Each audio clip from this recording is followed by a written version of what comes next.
God, it's been way too long. Like, almost 2 months. The last run I ended up doing was, turned out to be at least a world record, at least temporarily. Let's break it.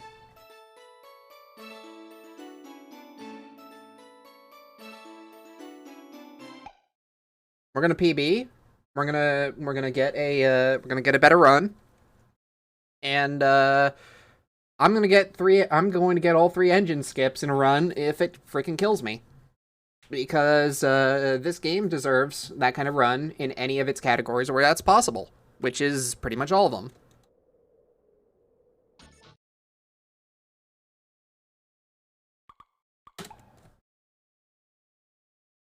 Now, if only I was... 1:14:38 is the time that we're trying to beat here.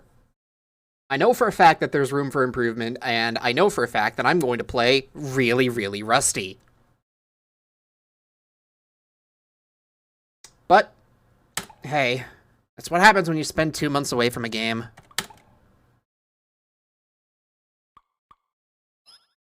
I just realized also I don't have music going. Whoops.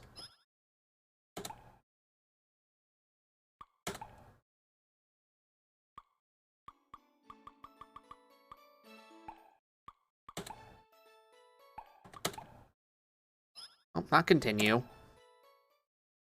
Already off to a fantastic start with me forgetting how to navigate the menus in this game. Alright. It's been a while. I'm going to see whether or not I remember how to play this game at a decent level. This first run is going to be janky as hell.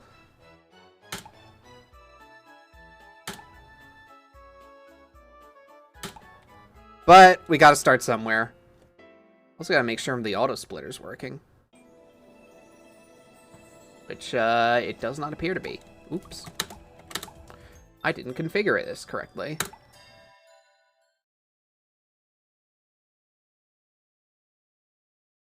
That's because I didn't hit the activate button. That would probably have something to do with it.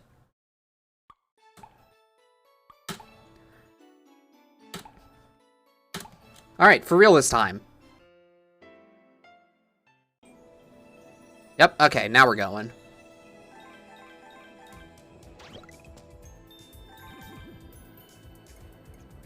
Alright. Things that I need to remember. Stay grounded as often as possible because... Alright, that's already off to a fantastic start.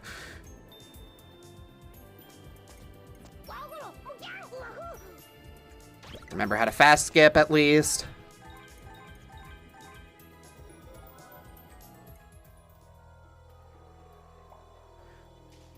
This first run is not going to be it. I guarantee you that. I'm just trying to refamiliarize myself with the game, with this one.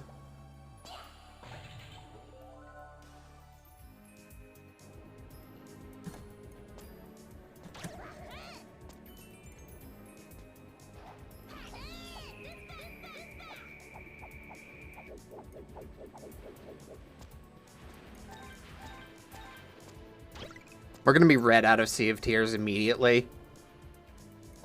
Like, that's not even a maybe, that's just happening.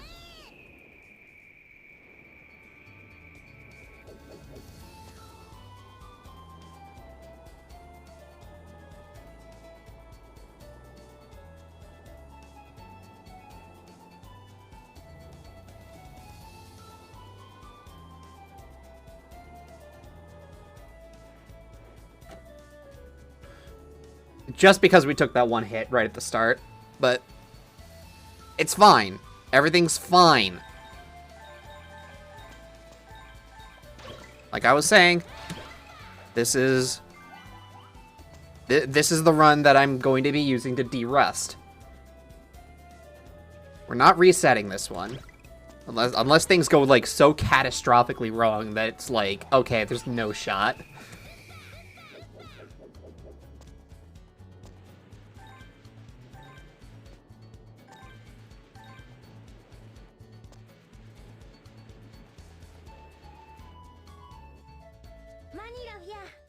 I know for a fact I didn't get triple engine skip before, and we're gonna be looking for it.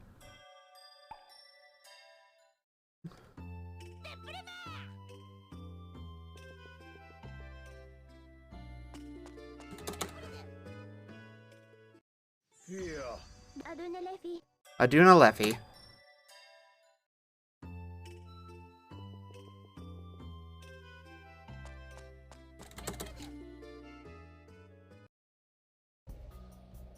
Right, there's no cutscene in Lalakusha.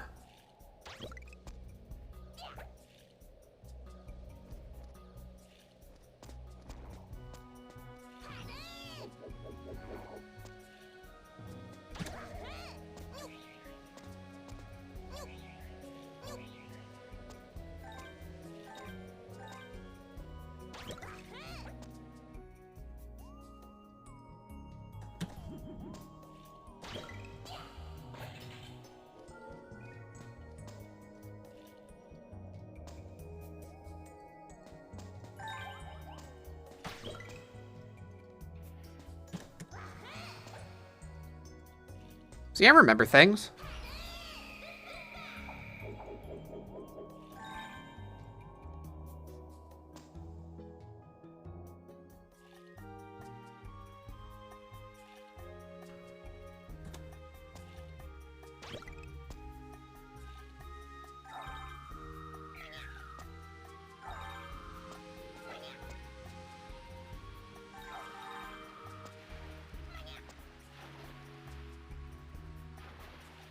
I shouldn't just be blindly holding right into those guys. I should be waiting, but oh well.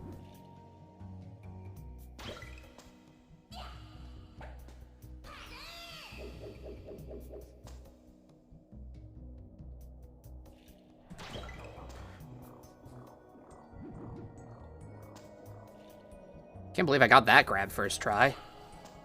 And then I fucked it up immediately.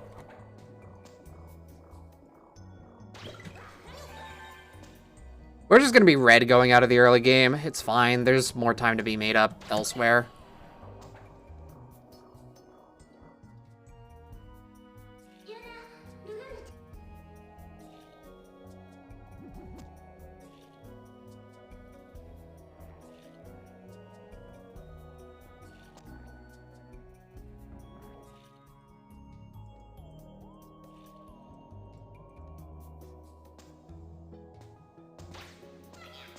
Oh, come on.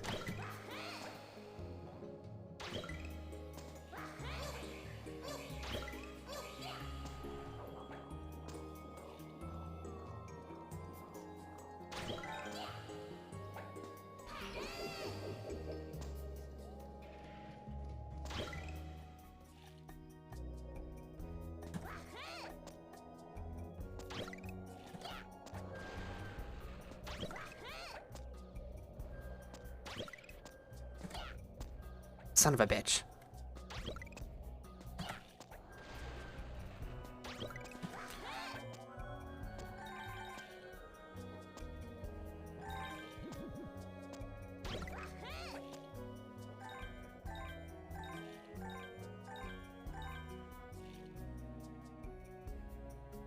You know, all things considered,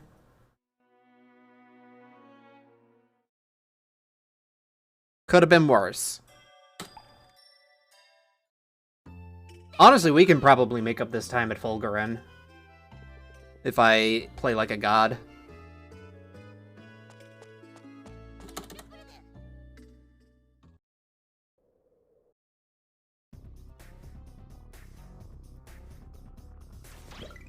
Which isn't happening because I believe I held the wrong direction.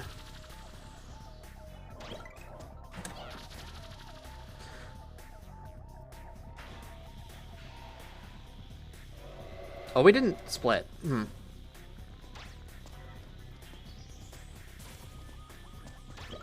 I'll...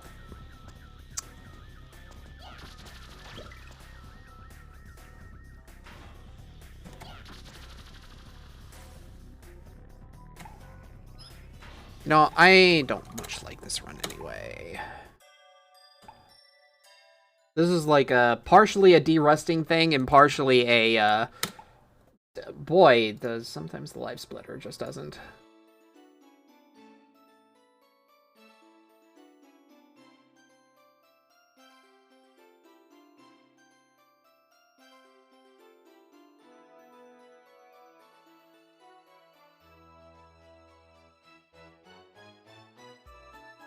I'm just gonna remind myself what hotkeys I need in case there's an issue. Whoops.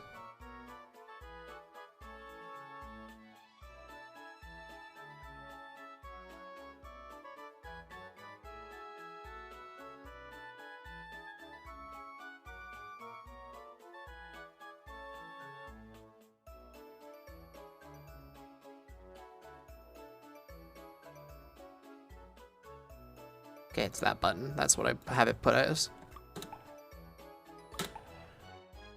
Okay, this is the real de-rester.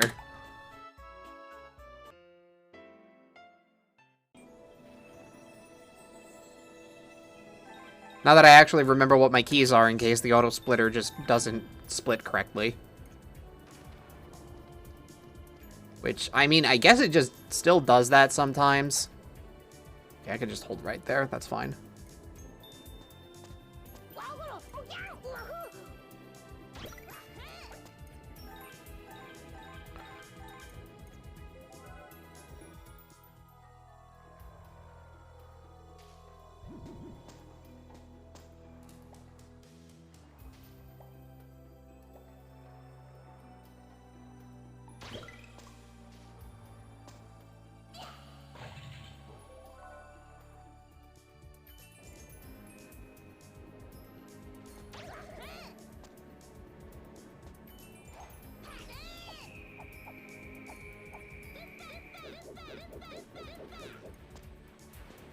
Doopa doopa.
I don't know why I did that. Hello?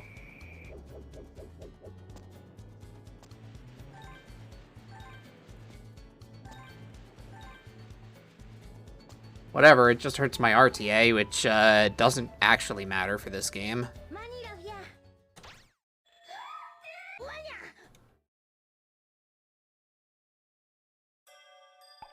It was actually a gold Sea of Tears, in spite of that. Oh yeah.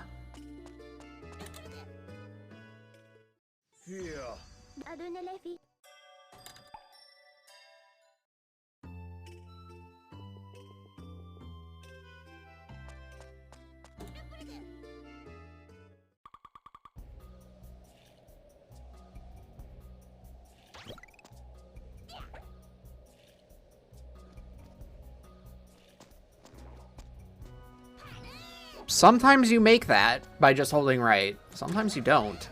And I still don't know what causes that. Alright, we're just getting hung up on the ledge here. That's fine.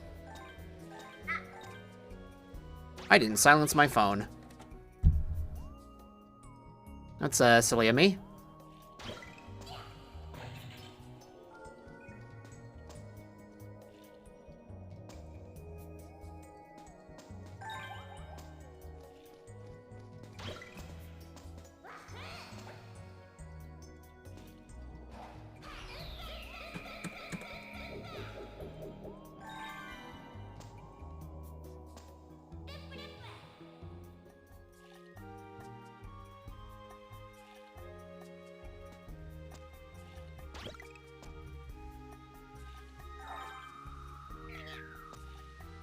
Boost that one.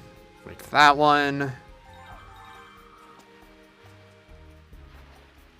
Just keep going.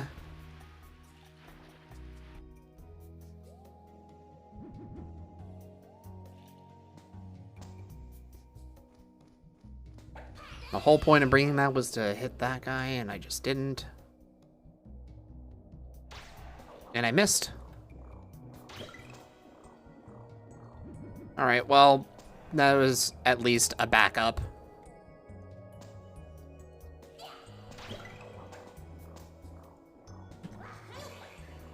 I actually did not know if I would actually clear the Ao in time. Very glad that I did.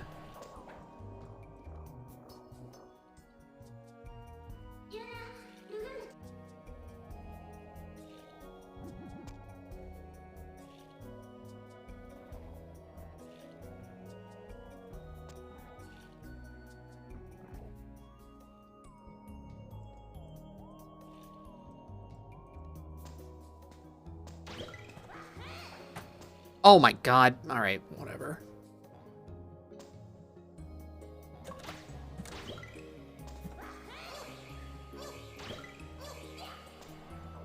Oh.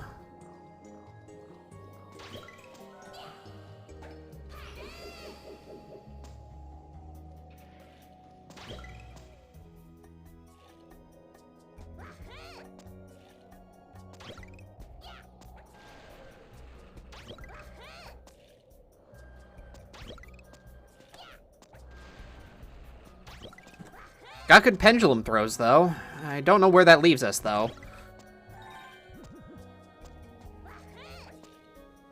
That probably just, like, mostly just breaks even, actually. Yeah, it kinda did. God, that was, like, probably actually, like, just a very good Lalakusha.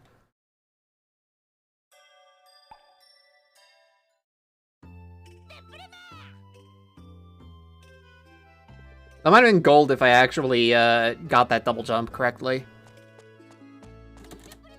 Oh well.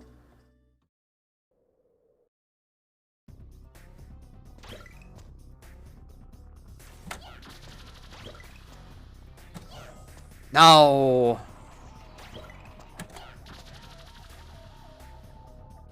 One of these days I'll get that.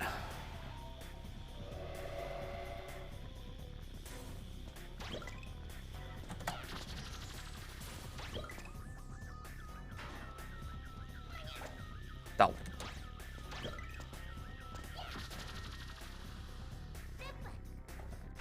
I had a very good Fulguron on my last run, actually. Alright, we're bleeding time to this.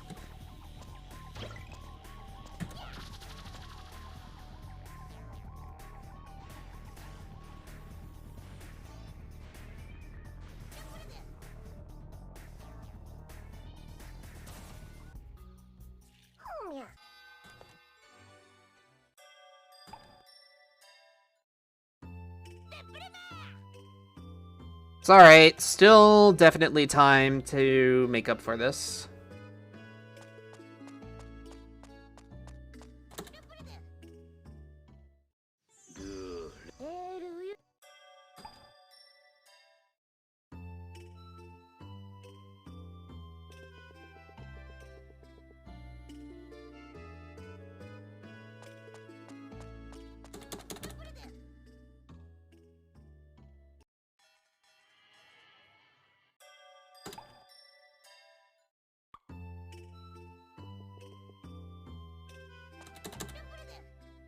All right.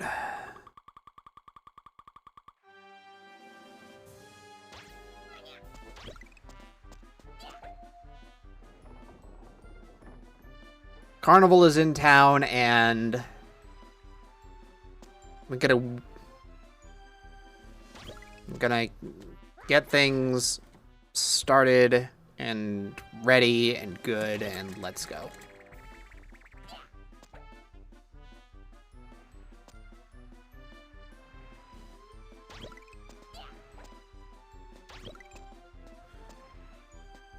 All right. No weird ship hits this time. Not for this round, anyway.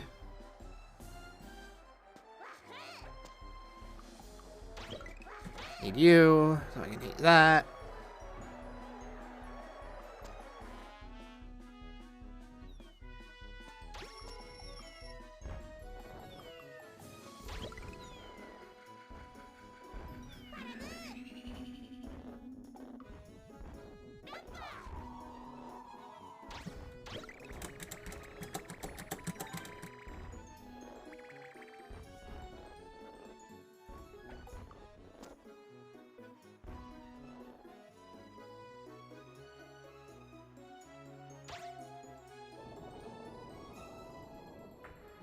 Property damage.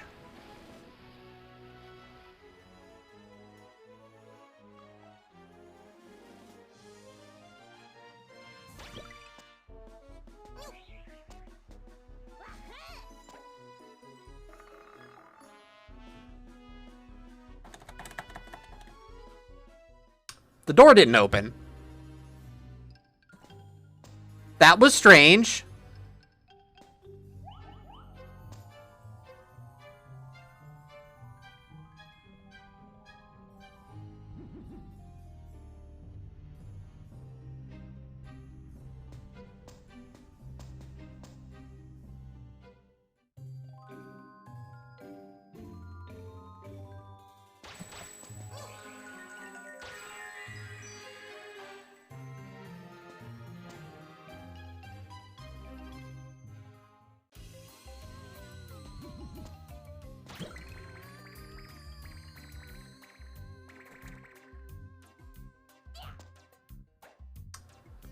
Did not know that there was actually a location where you could still enter that.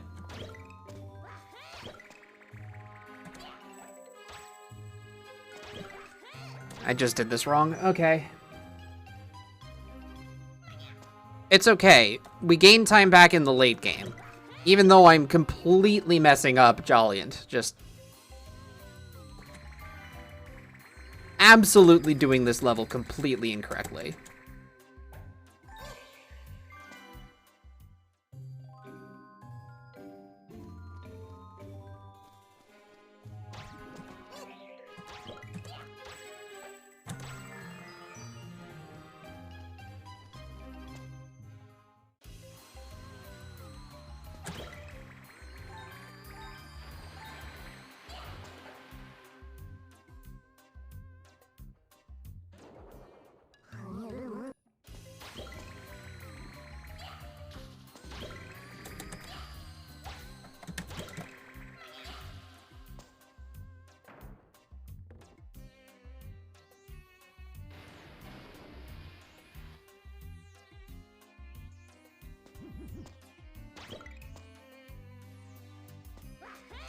I hate the fact that the cycle of that one is actually kind of slow. Oh well.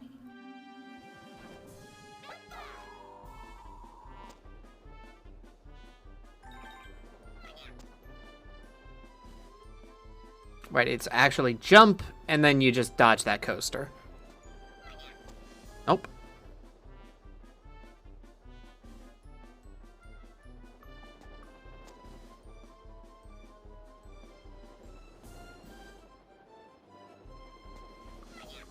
Okay.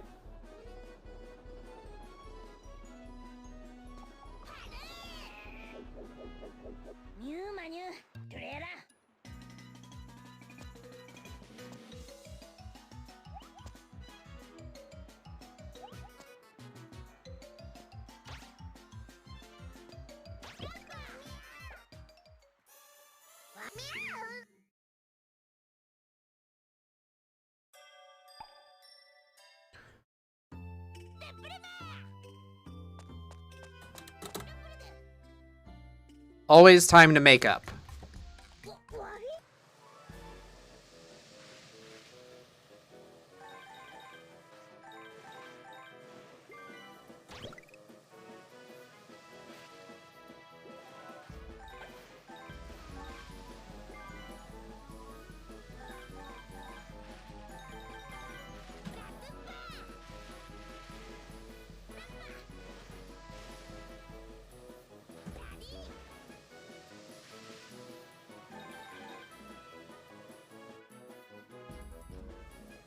Critical slider is at least nice and easy.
I don't expect to be gaining or losing too much time on the boarding levels at the very least.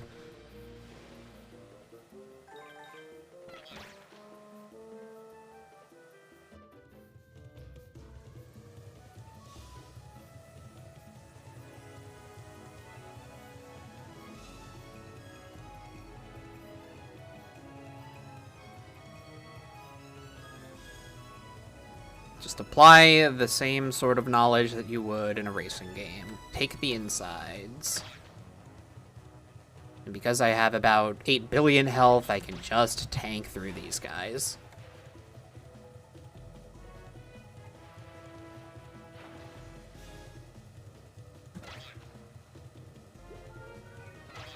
Actually, since on the inside there is just a health restore.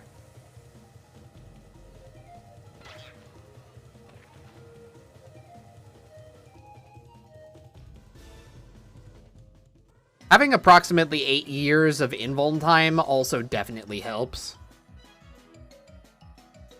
Easy mode is definitely privileged a little bit when it comes to this run.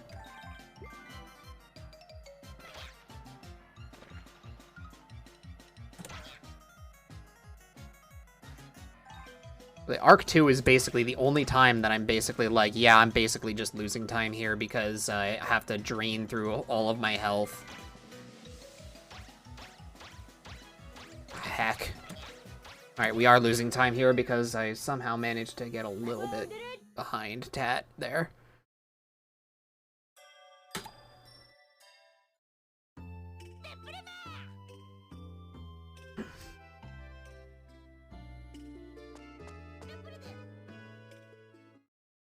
Alright.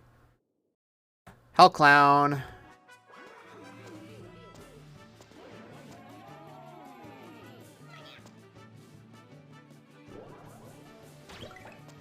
Nope.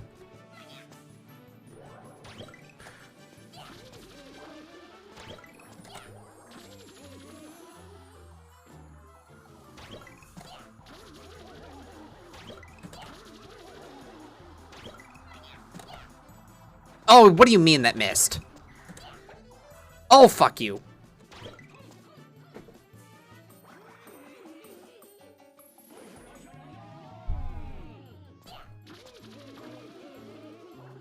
Well, that sucks.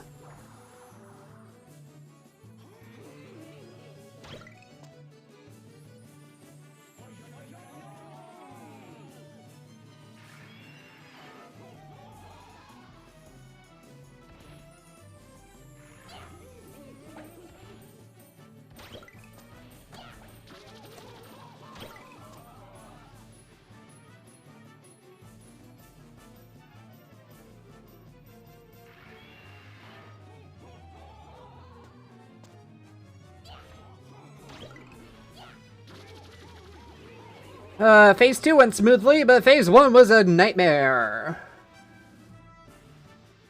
Half a minute behind. This was where I would reset if it wasn't for the fact that I really need to tighten up both factory and I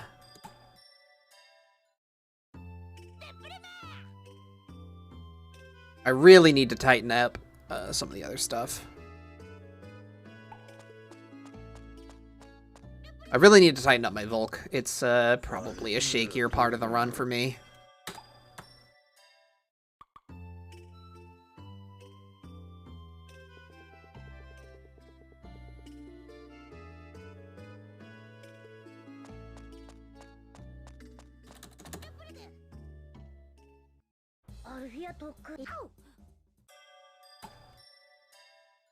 Just a bunch of cutscenes.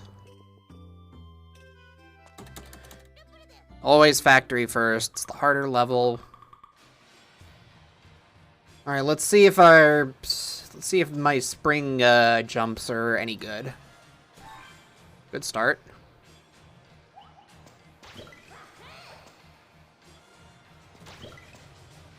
All right, let's see if I can set this up.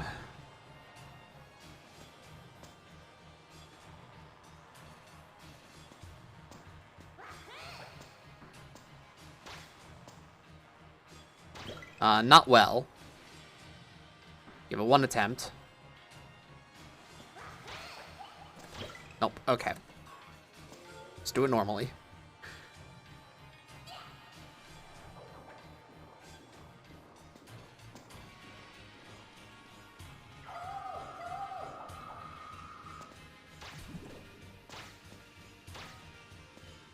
Get out of that enemy. Jesus.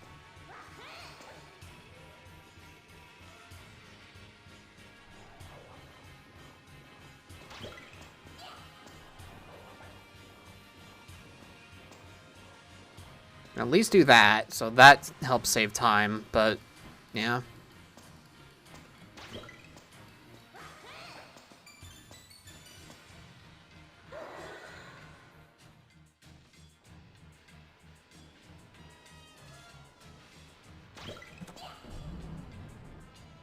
No, for a short amount of time, I would say that Jolliant was, like, my early game run killer.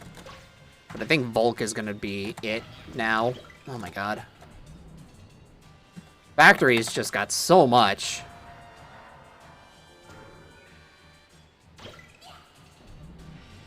God, I'm not even, like, doing any of this, right?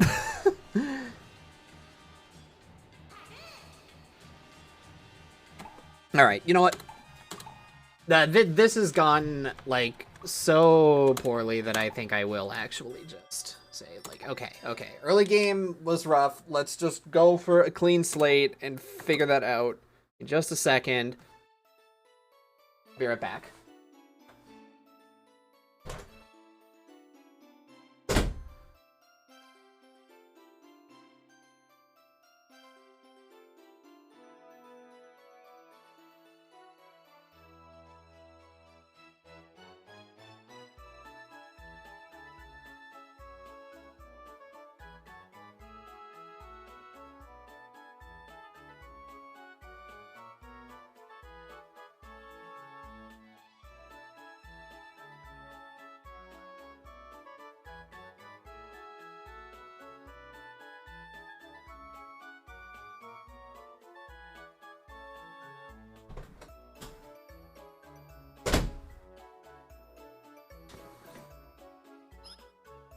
Actually, you know what? Now that I think about it, yeah, I'm going to hit the continue button. I'm going to go into this right now.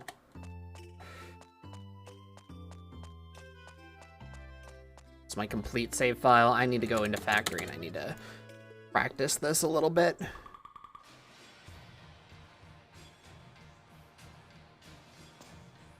We're going to see if I can just figure out if I can, like, just get this set up correct. It's like, yeah, alright. So just refreshing my memory there, like, the springs, not a good idea.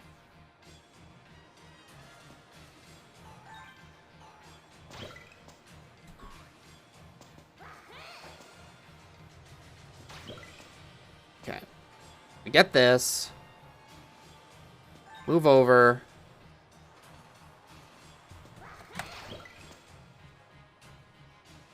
You can actually just hit that.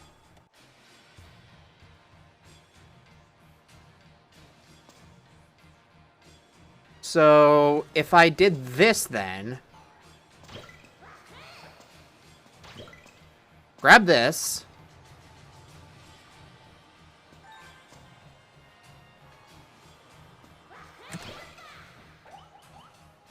That's not nearly enough distance. I did it from too close. But if I like get like the very edge of that wind bullet though.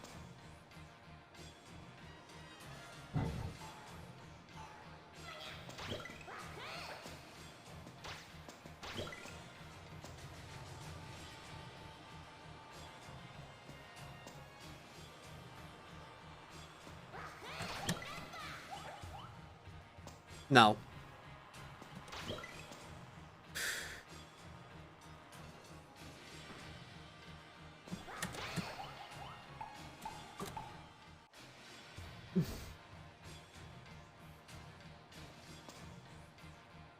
Thanks for the luck. We're right now just kind of practicing one particular trick that I have never nailed down the consistency of, but it's fairly early in the run, so I kind of want to see if I can nail it.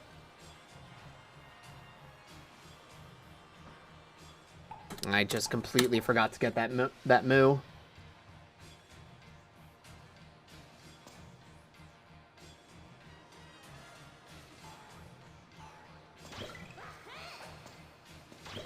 Get this.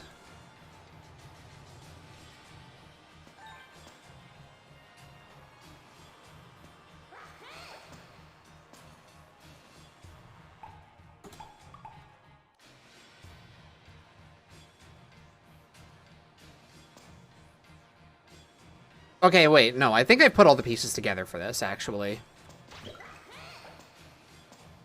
We go here.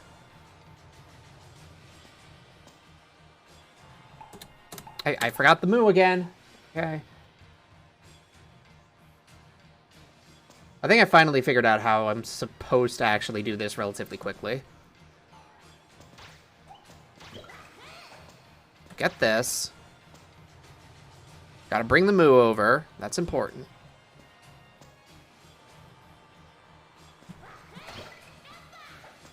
Get this. No. Okay. That wasn't quite it. That moo is perfectly positioned when it spawns that it's landing, like, just at the edge of my wind bullet range. So, like, I really want to pick it up, like, right then and there when it lands. Because then I have to wait for it to walk around, and that's just slow. I just don't want to do that.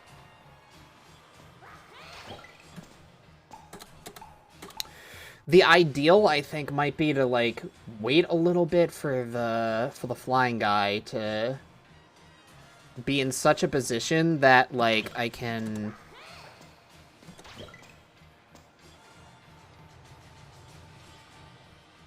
grab it and hit the ledge, because the ledge is what triggers. No. That timing is a little tight.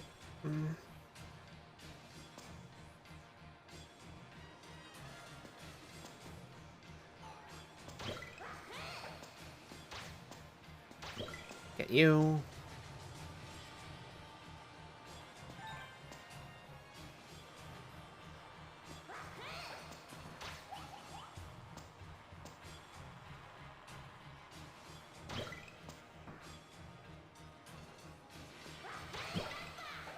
Yeah, because, like, the ideal is we do that, and we get to this spring, and we do this. Right through, and I wasn't holding right. Okay. Got you hit an invisible wall, then it lets you keep going.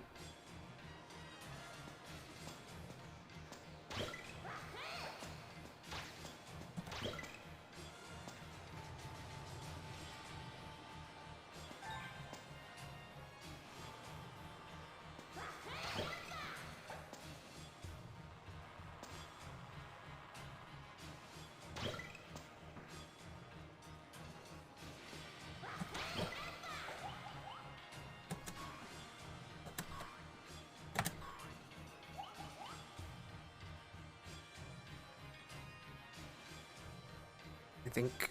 no.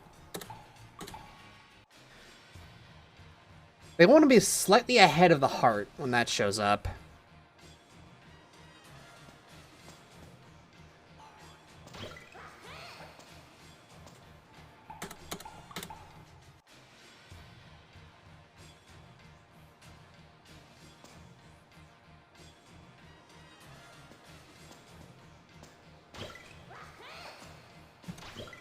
Get you.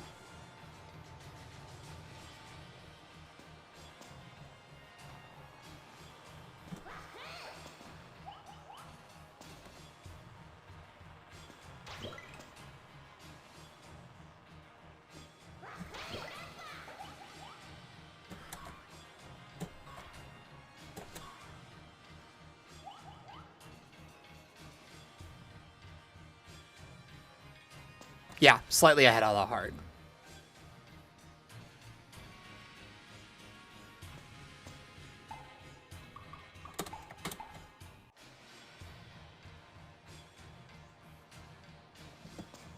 I know there has to be a faster setup. But there's a piece that I'm missing. Because I've definitely seen a run, either a PRS or a, like, normal run, right, original game run, which are, like, functionally identical, honestly. At least for the most part.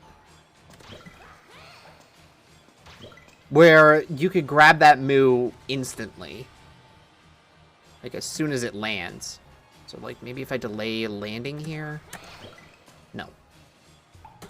Because I have to get on that ledge to spawn that Moo, and I need that Moo, because otherwise I'm not going to be able to double jump in such a way that I get enough distance to hit the spring without hitting the ground, because I need to hit the spring without hitting the ground in order to misalign myself with the 2.5D plane, which allows me to fall through the floor in the first place.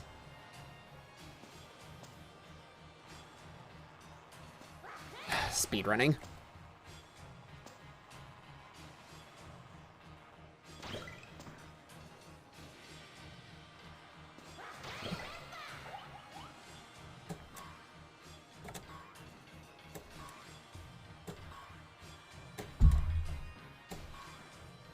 And then just sometimes I just don't get the damn spring jump.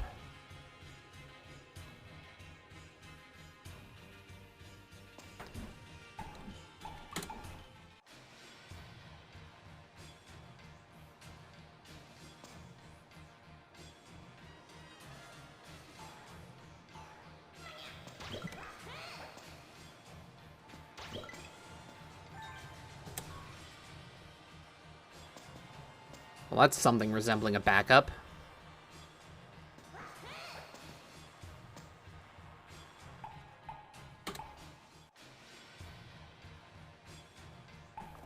Actually, I had a run pulled up earlier.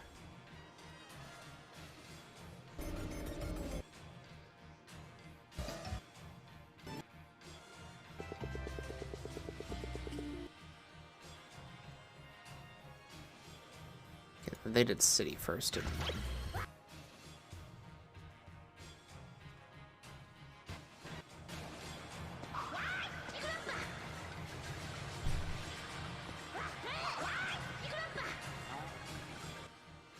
That doesn't help, actually.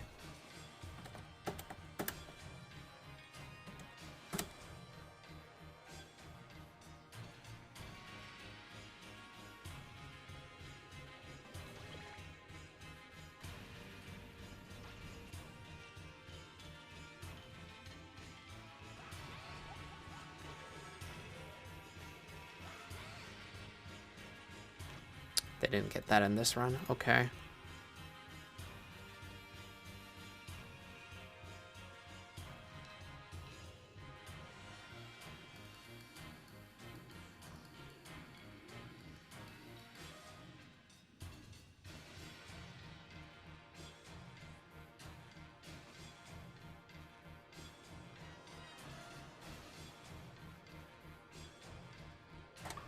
I'm not gonna sweat it.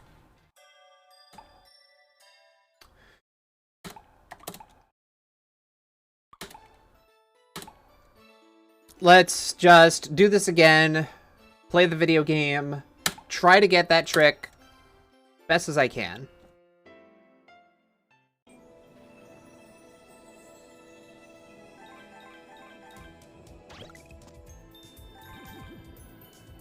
But the exact science of it is really just something that eludes me at the moment. I will figure it out eventually, I am sure.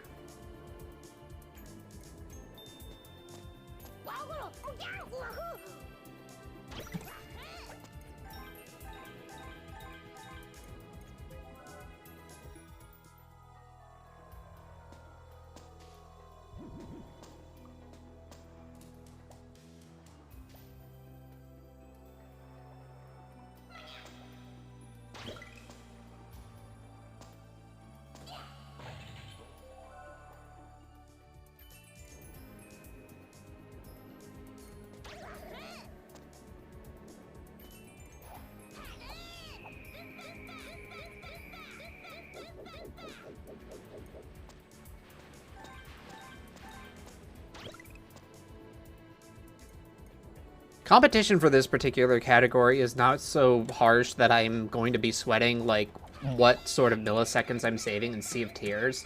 Because this isn't where the time save is. This level is easy to squeeze just about all the time you can out of it.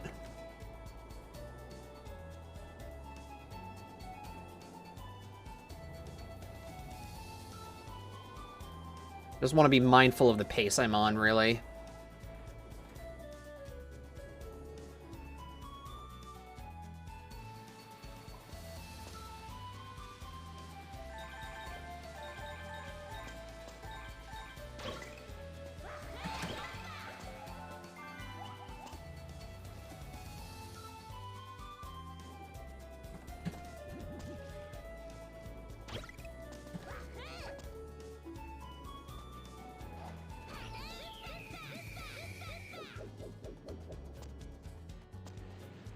It's really just more like, I want to push this category. I want to push this game as far as it can go.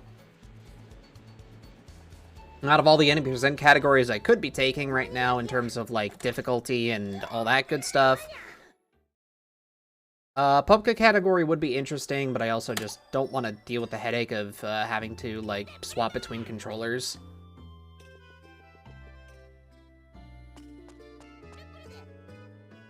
Like, having just, like, an extra controller around just for the Popka jump.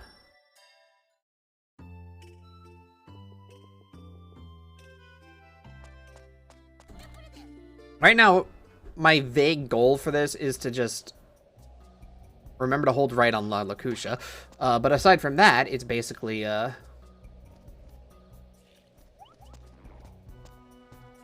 just go... We want to go sub 110.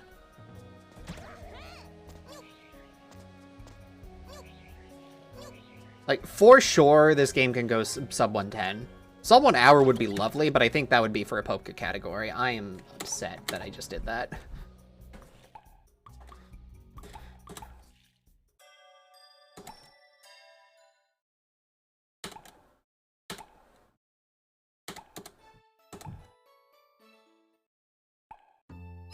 I hit continue.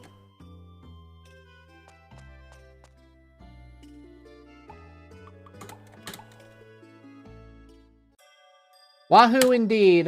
Hello, Neil.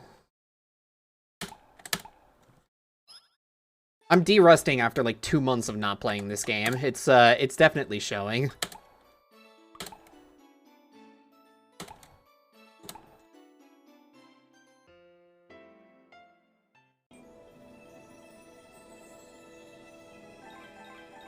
It's okay. This is gonna be it. This is gonna be the run.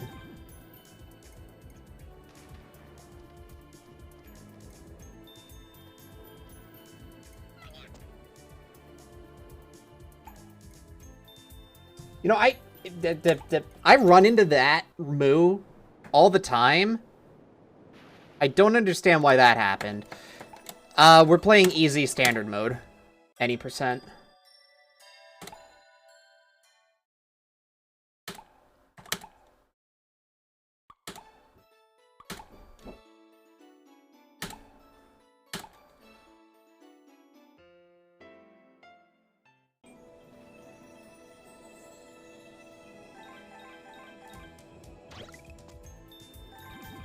I'm thinking about maybe doing the Popka category at some point, but not now.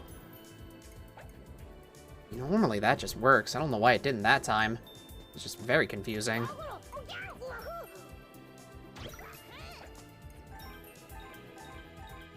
Looks like ring percent. Oh, yeah. The font would be a little... The text is a little small because I have it just squished in the corner there.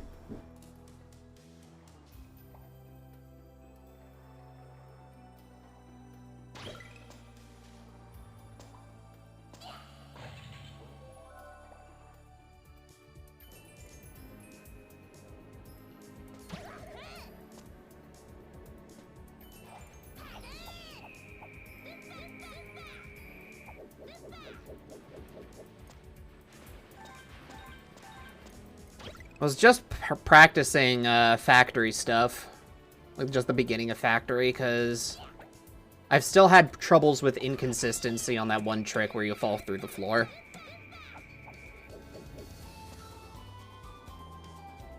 Hopefully that'll be less of an issue now. Because I just went and practiced it.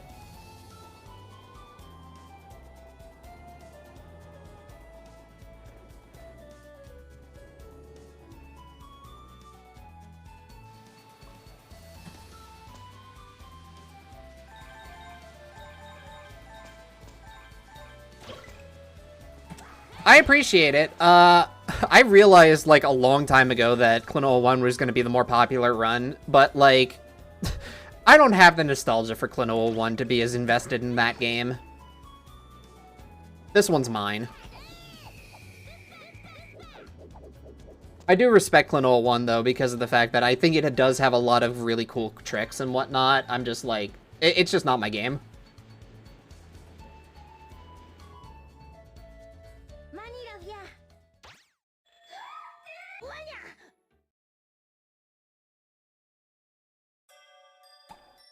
Well, at least being consistently green coming out of Sea of Tears. Which is a tiny thing, but whatever. Aduna Leffy.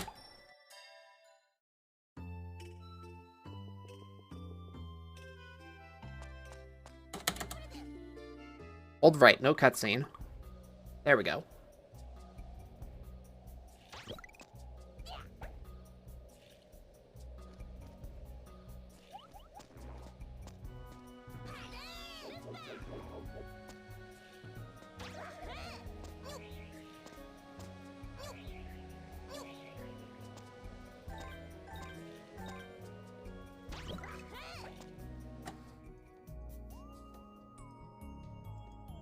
Yeah, I actually feel like that's actually most people who are experiencing this collection for the first time, because Klonoa 2, I know, is definitely the game that never got talked about compared to Klonoa 1. When, like, before this collection came out.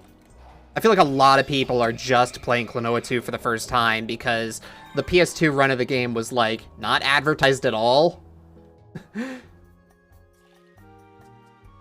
Matter of fact, I have no idea, like, if I had even heard of Klonoa 2 until, like, my parents got it for me for, like, my birthday or like, for Christmas or something like that. I don't even remember what the occasion was.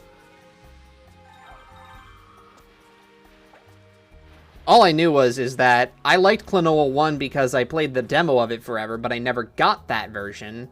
So I ended up getting Klonoa 2 instead, because it's like, oh, well, it's the same franchise, so clearly it should be, like, good enough. Little did I know that this game would end up being so much rarer. Ah, damn it.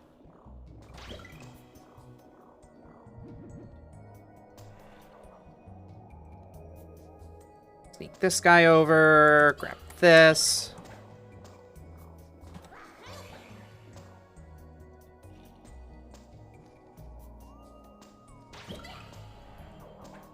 Not the worst thing to lose time over.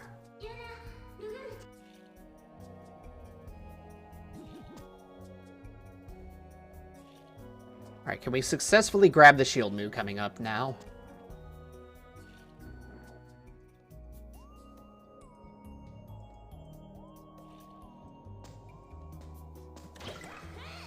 Okay. Good. Great. All right. That segment's good. Now it's really just pendulum swings.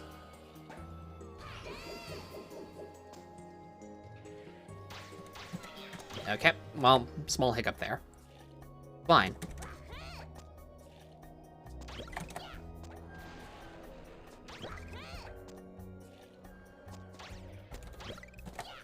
Nope, too late. One miss. That's fine. Never good. I've never been consistent at getting that second hit.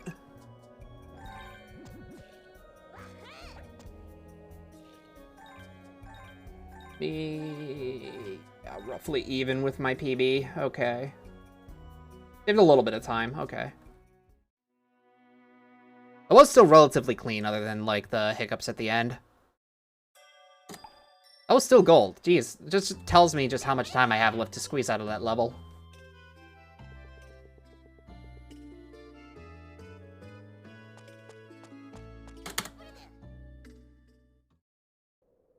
Probably gonna dedicate some time tomorrow to just grinding this guy a little bit.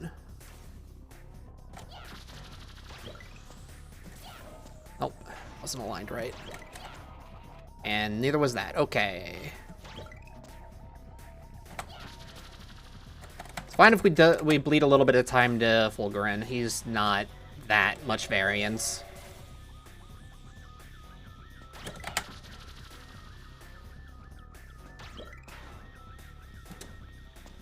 Thought I was gonna spin the other way. All right.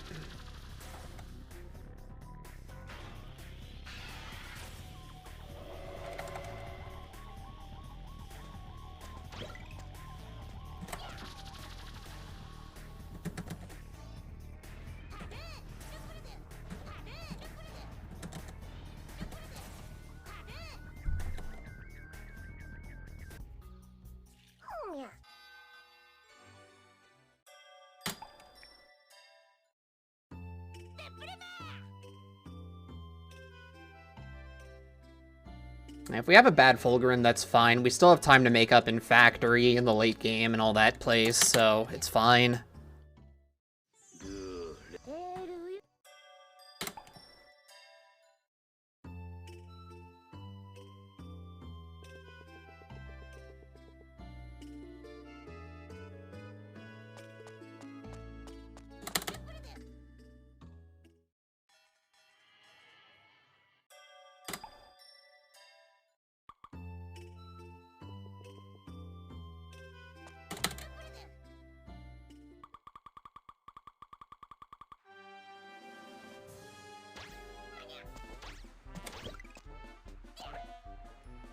I don't know why I was sweating grabbing that. Sometimes you just do things without even realizing that you don't need to do it.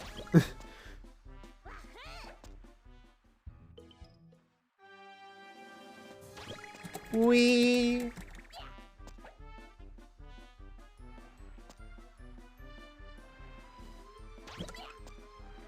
Okay.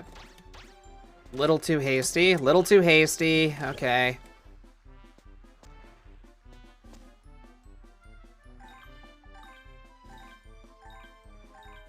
I'm gonna close out this run. Like, no matter what happens, I'm going to close this one out. I need to practice the mid to late game.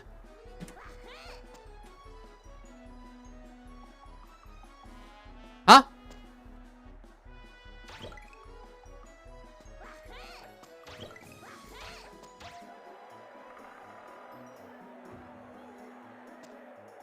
Well, that was unfortunate.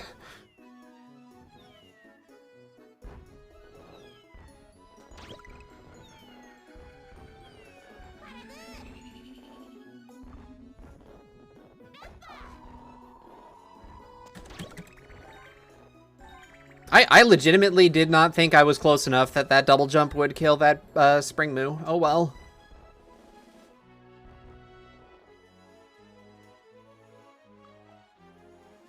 Extremely unfortunate there.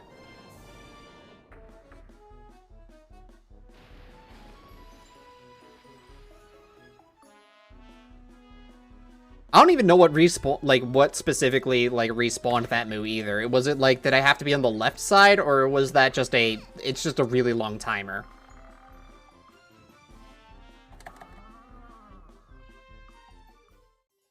I legitimately don't know the answer.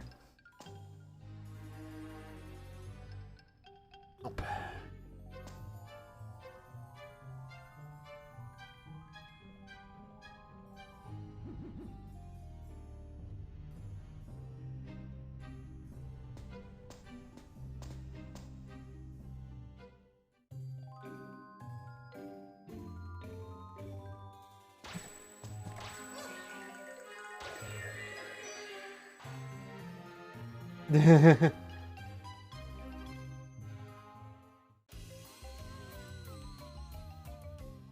Honestly, I would have reset after the... No, if I was like, no, I need to just do a full run just to, like, de-rust, then I would have been like, yeah, okay. I would have reset after that Spring Moo just died for, like, no reason. The reason actually being that I just messed up. But yeah.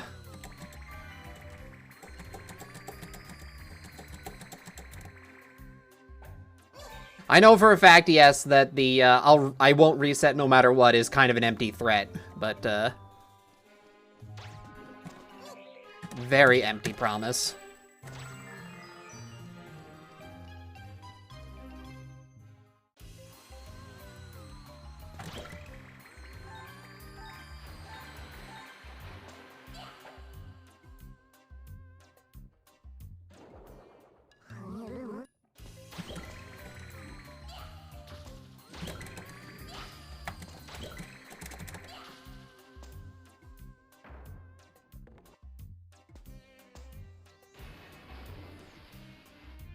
Yeah, aside from that weirdness from the start, this is actually kind of looking like a pretty good Jolliant, otherwise. Honestly, for not having played in 2 months, I feel like I'm still in pretty good form.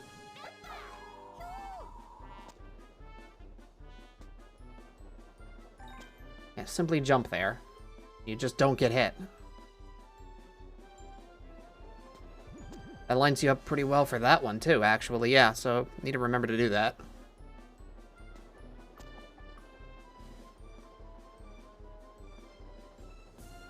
I think it's just this one that I'm gonna be... Yeah, we'll just do a brief hover there.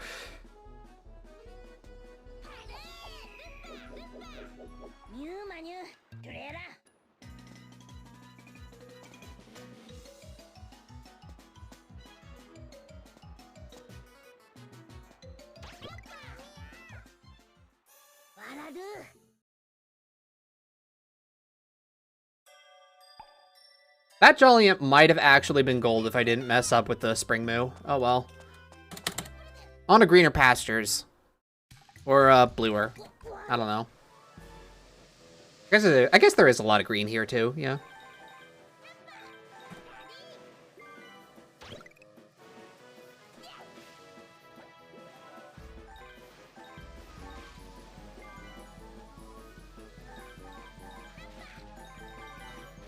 Oh, for sure. Jungle Slider's good. This whole soundtrack is just super underrated, I think.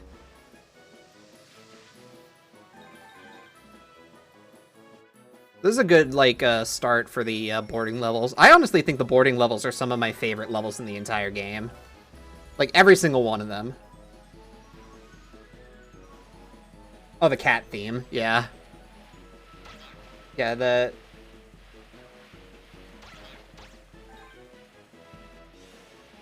I mostly have it associated from when I was a kid, chasing Tat around the loop at the end of this level and just being super bad at it.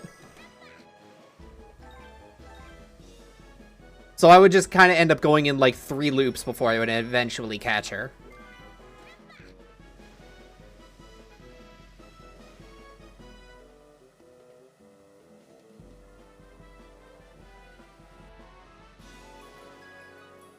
Oh, you don't like the board levels? That is unfortunate.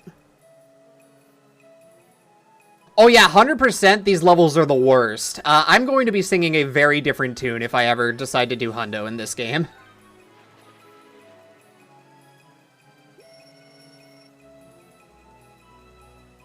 It's especially bad in this version on the mountain level, the second one. Because that tube is so bright, it is near impossible to see the Dreamstones.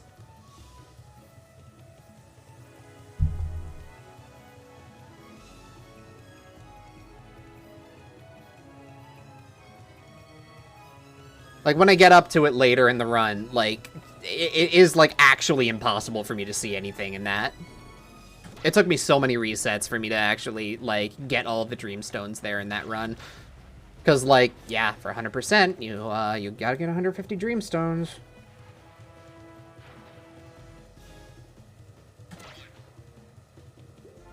Not in speedrunning, Outlaw. These games are still extremely niche.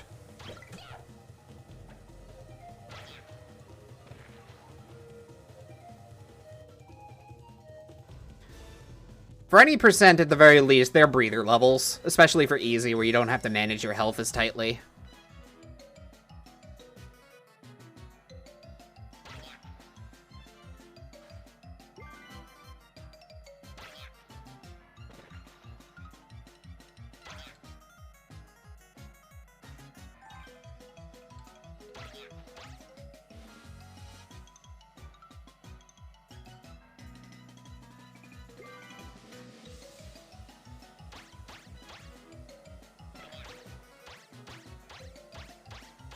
No, I know what I'm doing. That's messing me up right now.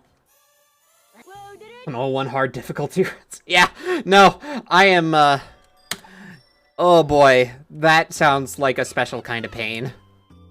I already get hit randomly a whole ton in Klonoa 1. Doing the hard mode where you can't get hit once, that just sounds really tough. Alright, are we going to actually do Hell Clan correctly this time? I hope so.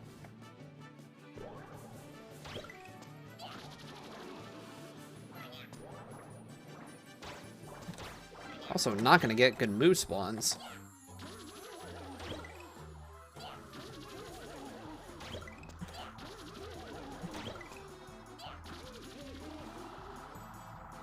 Okay.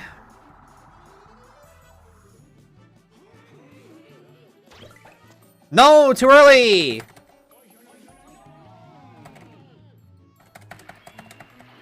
The only one on the run with the board for 80% hard? Yeah, I'm not surprised. That seems like a daunting category.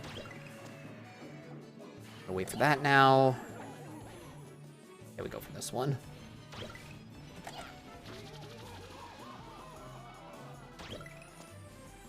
Okay, where are you landing now? You're gonna be like right here-ish.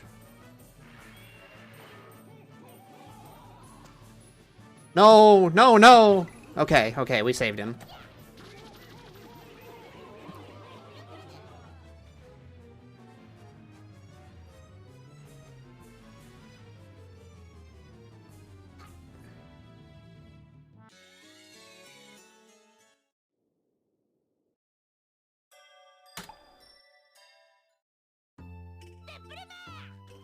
Don't mash enter too hard here, or you're going to go back into the boss fight and bleed time for no reason. Okay, there we go.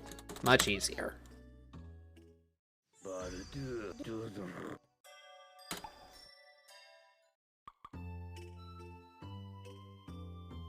Okay.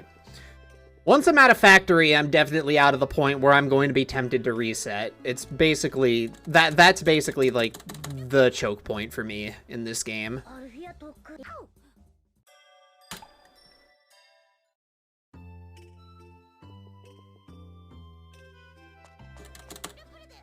I always want to do factory first, because this is always, like, the level that I'm actually going to have trouble with. City is fine, honestly.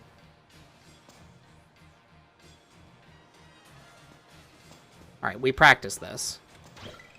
Even if we get a suboptimal, it's fine. We can just still do it. Probably come out ahead! Unless we do that. Alright, whatever. Can I just make that? Yeah, I can.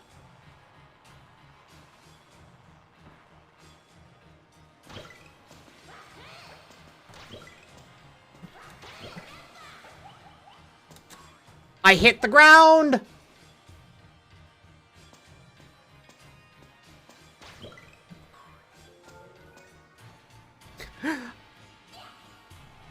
God.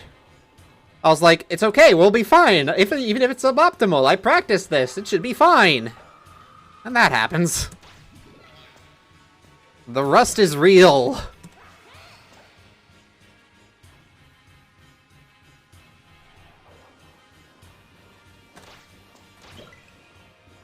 I don't make this.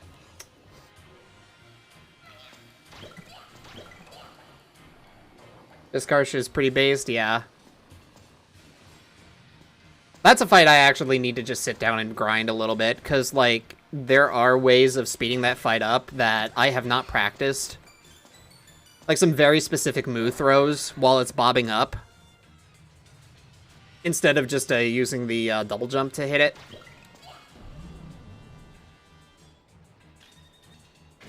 Just haven't practiced it enough.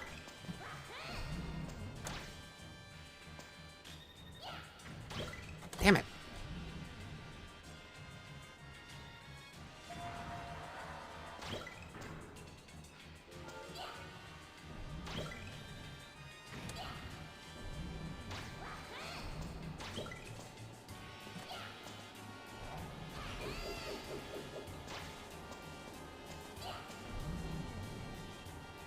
Bring the WD-40. Oh, I'm gonna need so much of that.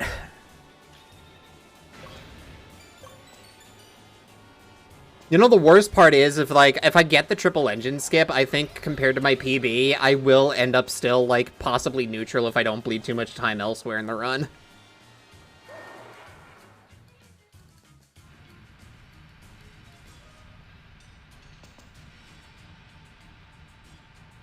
Only thing is that setting up the engine skips is really annoying in on easy specifically. It's like the one place in the entire run where being on easy loses you time.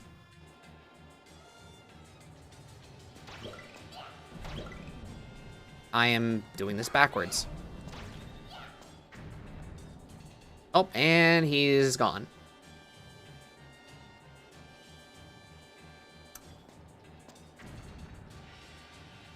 This is a rough one.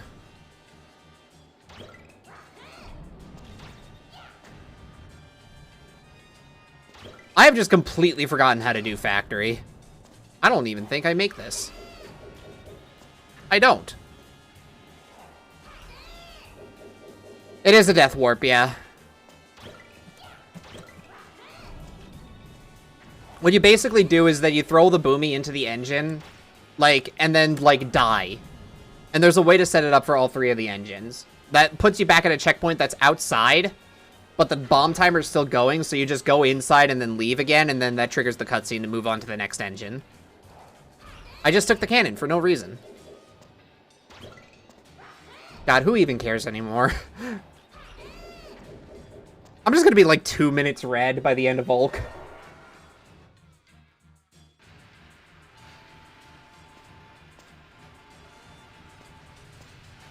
This is why we practice, though.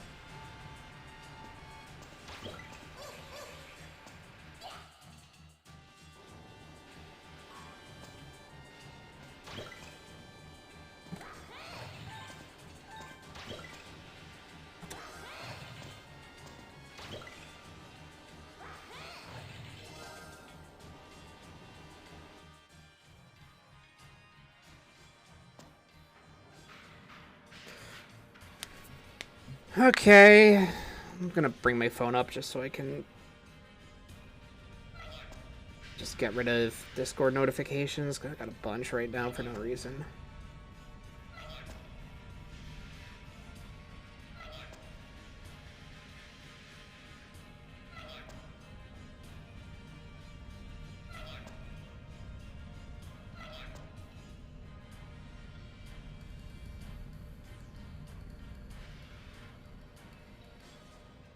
Yeah, that was going to be one of them.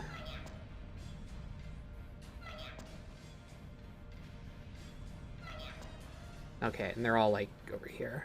Got it. Can clear more of them later.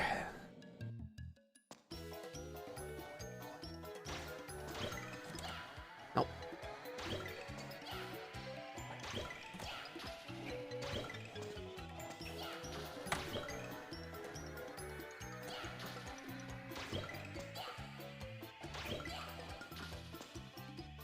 Definitely not my best Super Tat bot.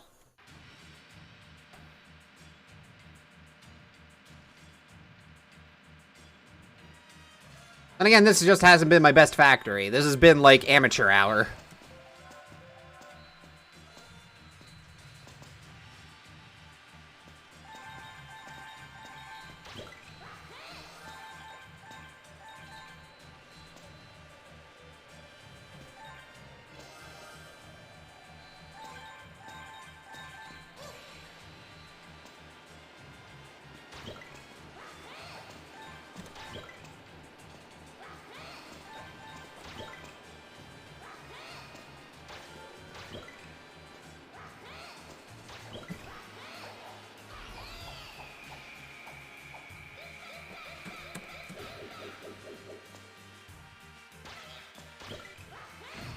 I don't actually know. I think it's RNG, though. I don't know whether or not, like, the original game people had done enough research into it to see whether or not Super Tap Bot was predetermined or not. I can't tell from like, my perspective. I also haven't been running this game for, like, that long, all things considered. My attempt counter is not that high, and I didn't run the original game because I just don't have the means of speedrunning old games right now.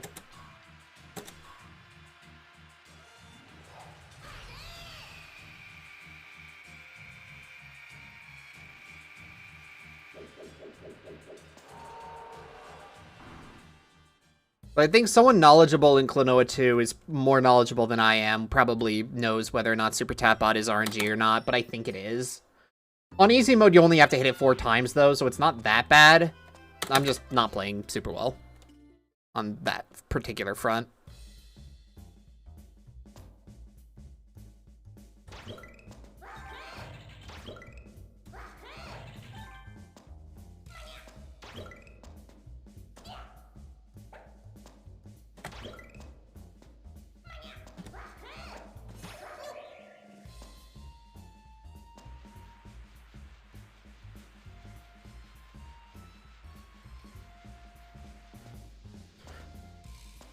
If this game ever gets, like, optimized to the point of, like, Super Tapbot determining runs, then, like, it probably would be good to know whether or not is actually, like, RNG or not.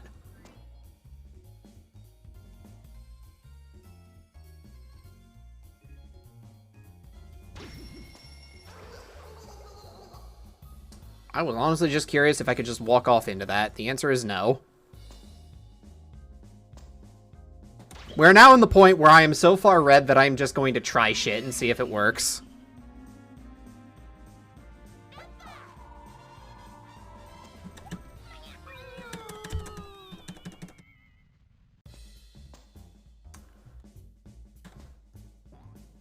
Just didn't hit the jump button.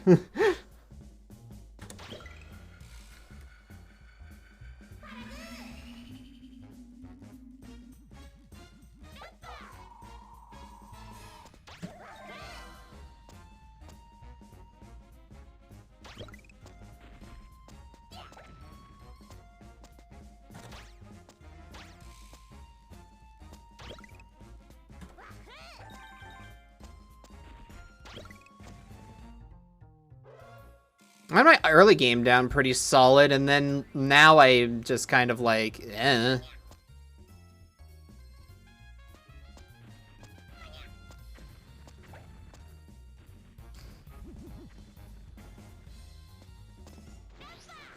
This is really just kind of showing me that, like, yeah, this is... You need... Girl, you need to de-rest.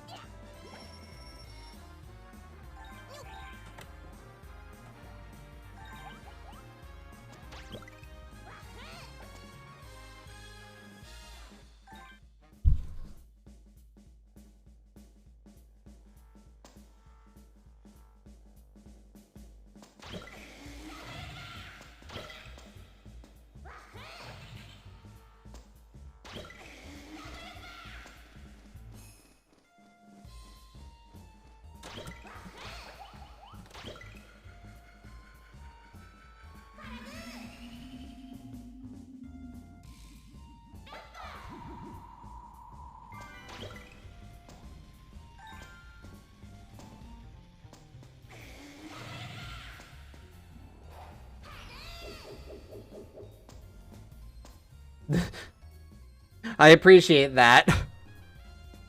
Well, I think it's a little too late for me. I think I've moved on. It's not my ghost playing. I'm haunting this Twitch stream now.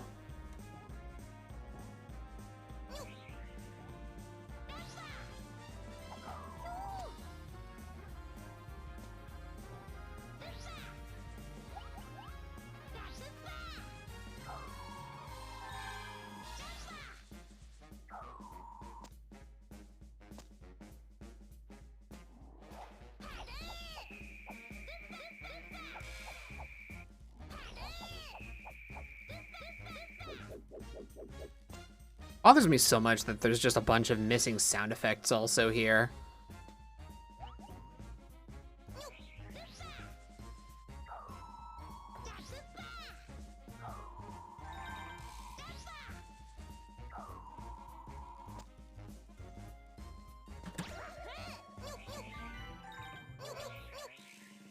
Whip.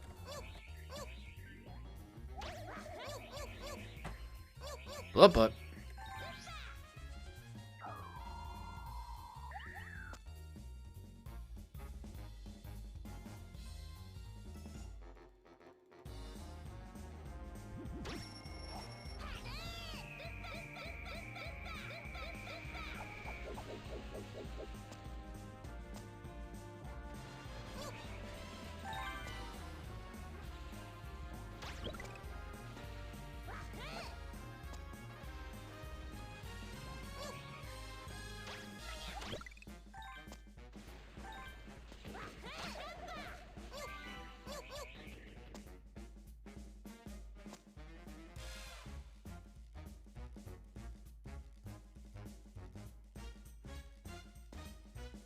Thank you for the Gex.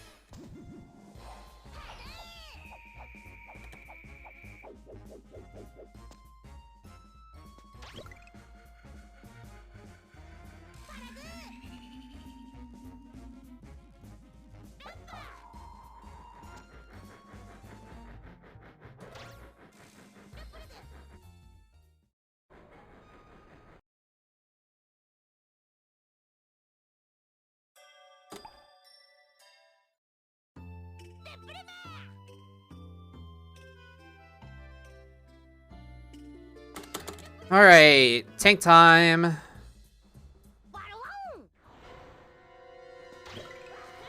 Nope. Good start.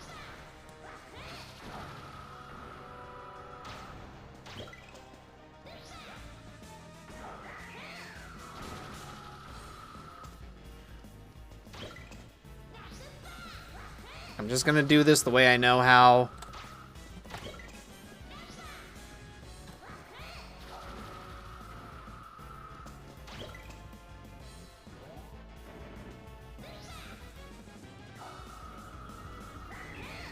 Nope, too early.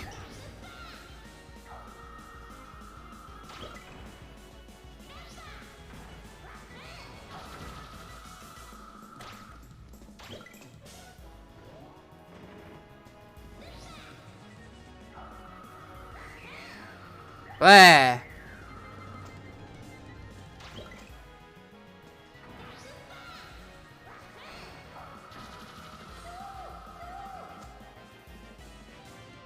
Hey.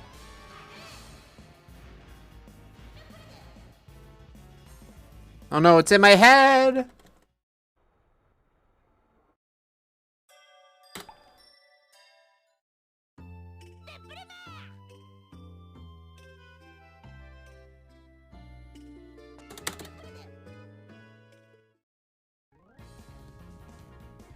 Alright, everything's on fire now.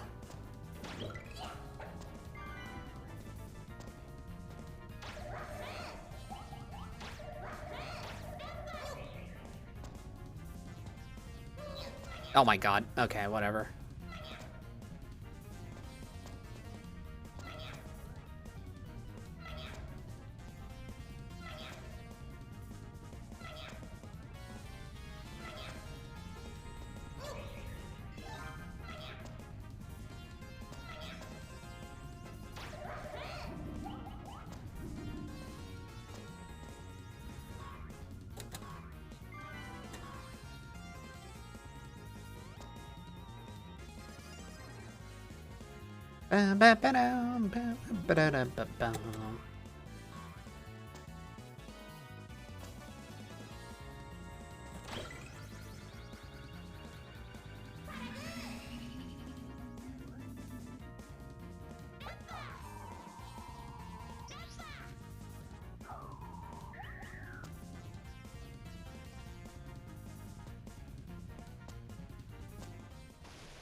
And time for the chase sequence.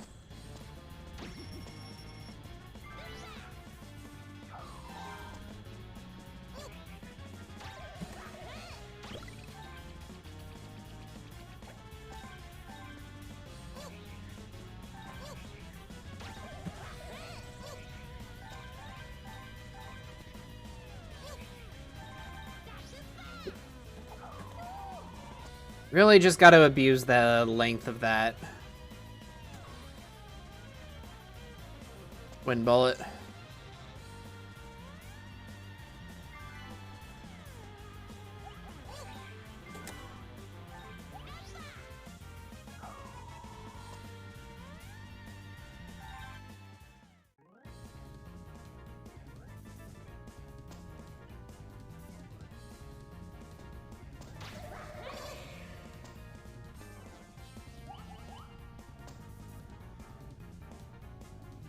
Wish I could damage tank this. I'm pretty sure that herbal is too high.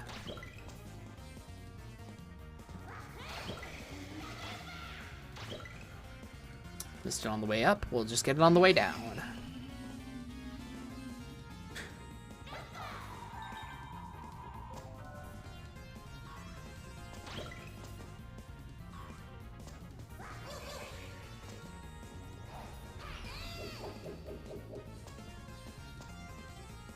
This level was terrifying for me as a kid. Because you had the giant insta-kill robot chasing after you the entire time. Everything was on fire. The original version of the game also had the lighting like much darker. This isn't a cutscene. I always try to skip this. It's not a cutscene.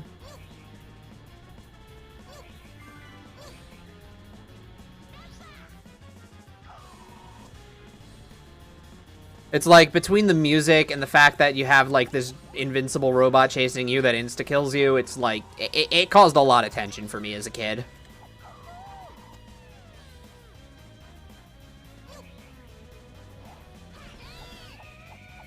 Honestly, even in the speedrun, this level still kind of tenses me up, because like, there are still just scenarios where you just kind of like, you whiff one of these jumps like by a little bit, and that's it. You just go plummeting into the abyss. And if you haven't been getting safety checkpoints like I have right now, just because, like, I don't want to be here longer than I have to be. It's like, oh boy.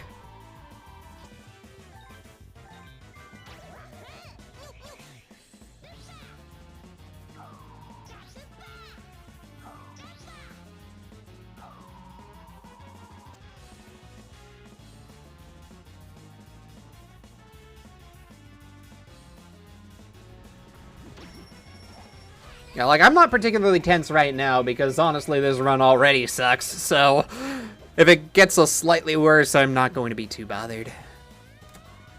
Nope.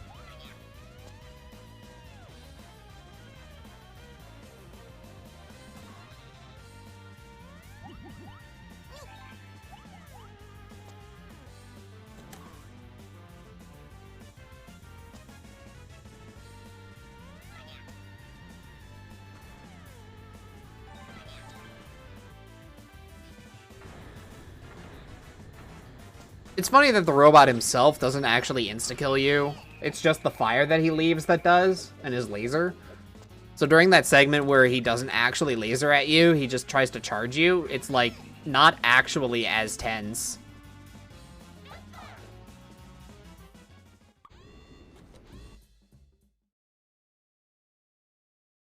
Maybe a little more so on like normal or whatever. That was a gold?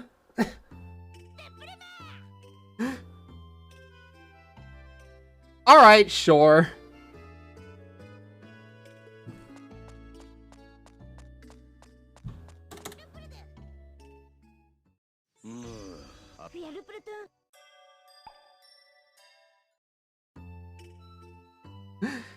Alright, well, we're getting one good thing out of this run.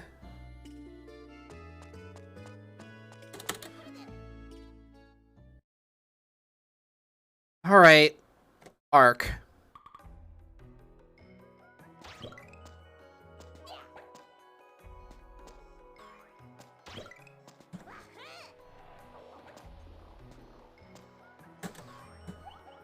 It's failing these spring jumps.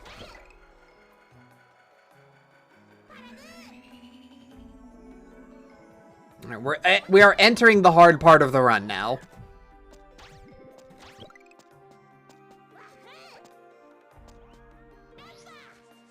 Where things are going to start getting more technical.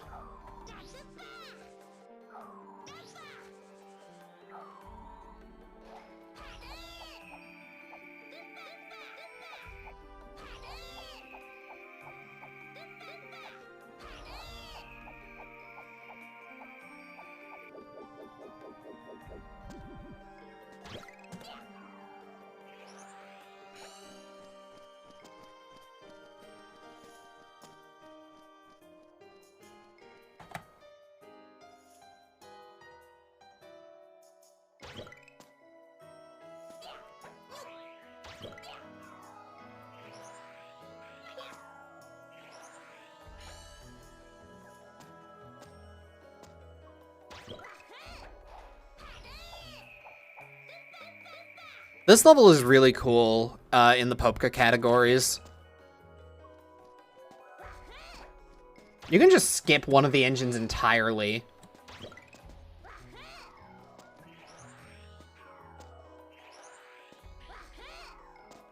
It's not possible without Popka as far as I'm aware, though, so that's a little unfortunate, but yeah.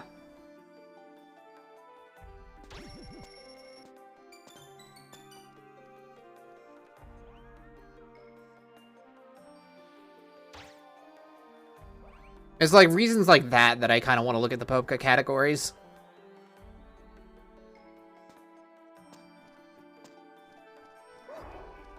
It's like if we're going by in-game time, I feel like sub 1 hour is probably perfectly doable with Popka.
Yeah, I definitely feel like today is basically just my reminder, hey, dummy, if you are going to play the video game, maybe you ought to, if you want to compete in the speedrun, maybe you ought to play more frequently. So I am going to just keep on trying until I can get a clean run that has triple engine skip.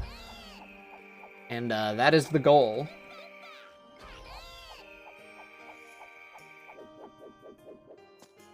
Possible for all three of them, so I want to do all three of them.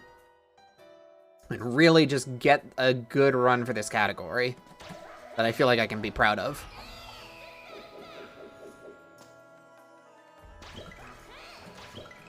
I liked my PB a fair amount. It was saving time in places that in a lot of good places.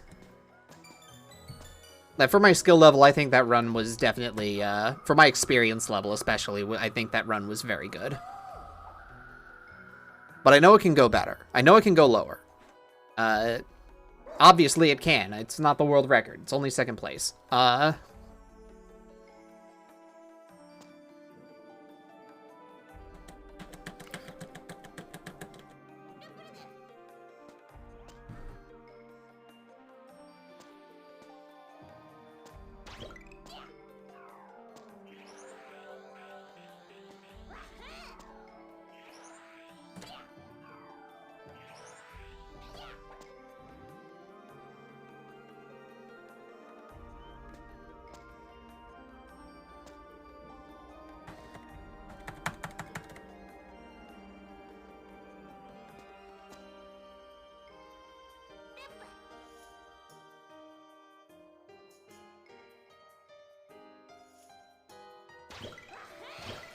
Arc 1's just really long is really the main thing. Doesn't have like the big huge skips that you would be able to get. You don't have engine skips like you do in Arc 2. Arc 2 is also like the hardest level in the game though, so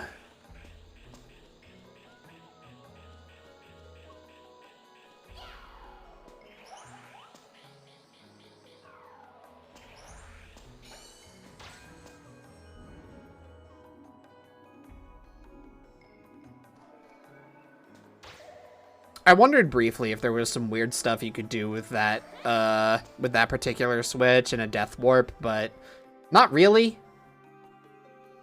Because you can't hit, like, a checkpoint before. You can't hit a further checkpoint before. Hello? Why didn't that work?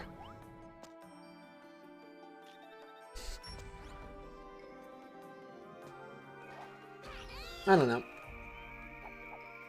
I definitely like to see if I can force weird interactions in this game, if they're possible. It bore fruit once. Just, we still don't know how to prepare that fruit, as far as I'm aware.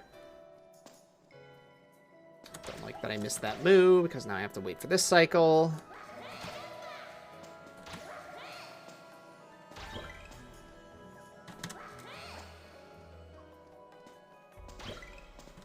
This wasn't going to be the day where I get the PB. Definitely not.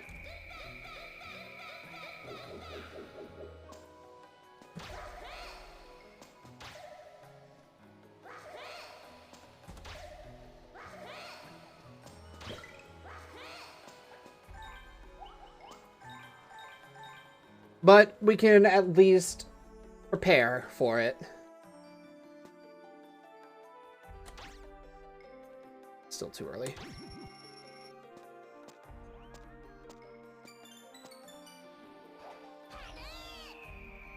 Yeah, getting up there is actually perfectly doable with Popka. If you get that moo, you need the distance that you get from playing on easy mode for the wind bullet, but you can get that moo on the way down if you time it right.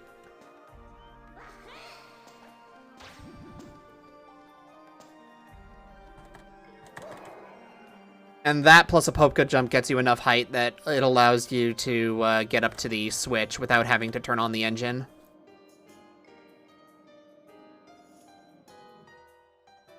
Outlaw, here's how you choose a game.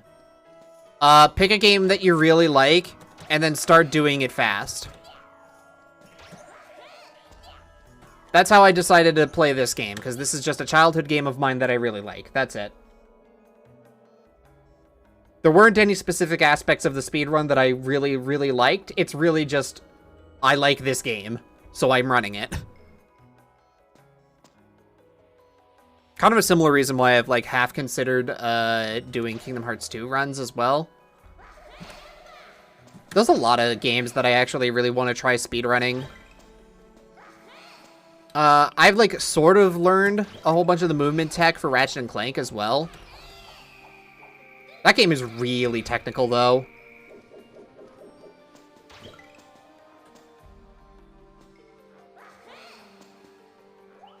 What am I doing? Getting sent all the way back here. Yeah.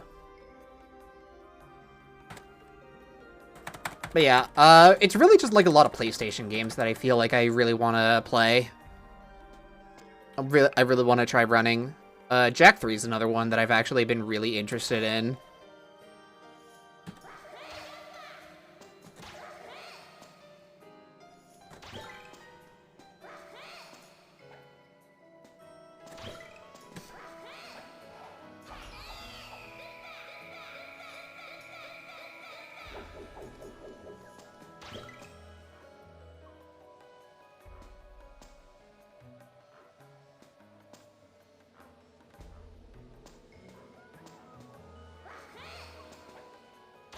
But yeah.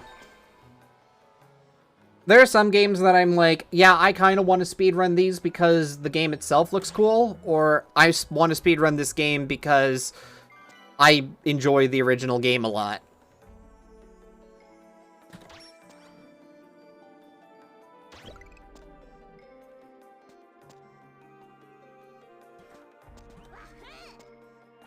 Ratchet, it's a combination of both for me. I really enjoy the Ratchet series.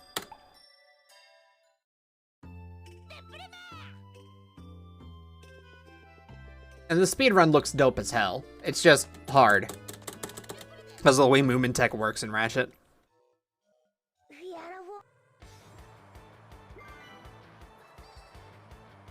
So casually, this is honestly one of my favorite levels. If I'm not sweating 100% especially.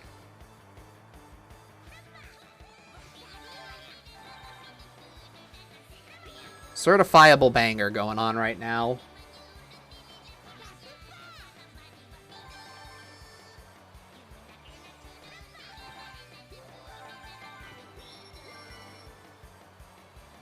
Also likely choose an RPG that's either really long or has manips. That's fair. RPG runs can be really cozy, I think.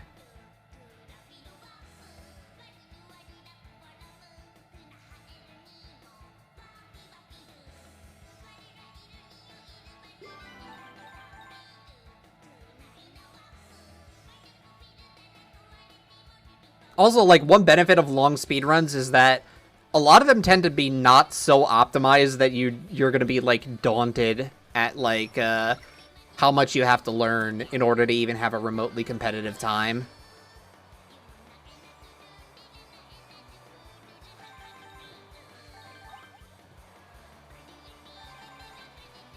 Part of the reason why I kind of like those longer categories also.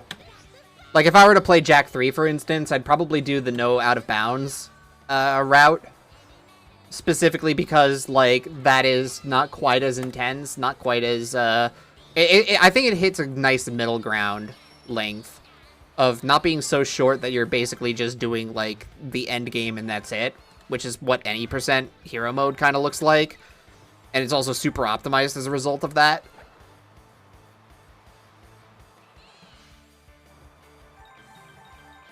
It's really just kind of like, you still do enough of the game that I feel like just general game skill is needed, as well as just, like, knowledge of most of the tricks that just don't skip, like, the entire game.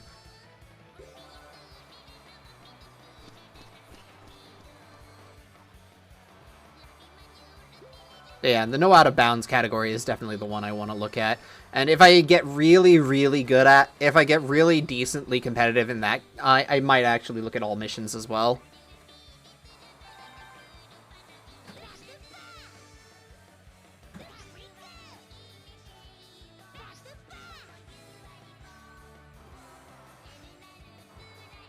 You were speaking Hollow Knight, and yeah, you picked a long and hard category. Yeah, I mean, the thing is that Hollow Knight speedruns are just hard. Just end of discussion, they're hard.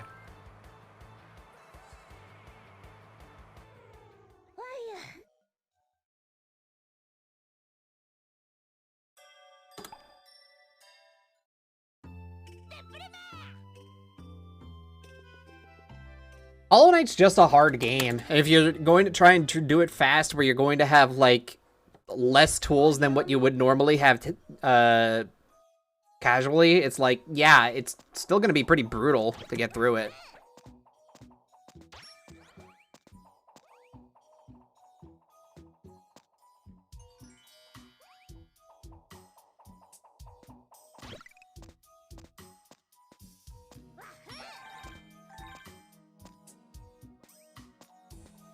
Scarlet and Violet might actually be interesting, largely because of the fact that I could see, like, full game being a possibility for that, but I could also see, like, oh, but there might actually also be categories for just one of the 3 stories. Kind of like how Sly 2 actually has categories for just individual episodes as well as full game.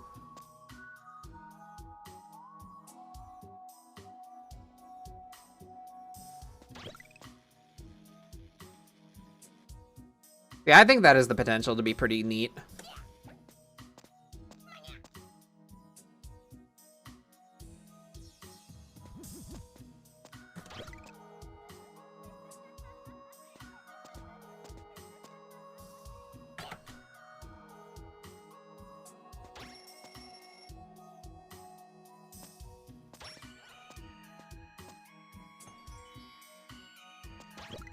Order of operations is slightly wrong here. I should have gotten the Boomy first. Then I would have placed it here, hit the switch. Then I would have gotten and grabbed this guy. And I wouldn't have to wait here.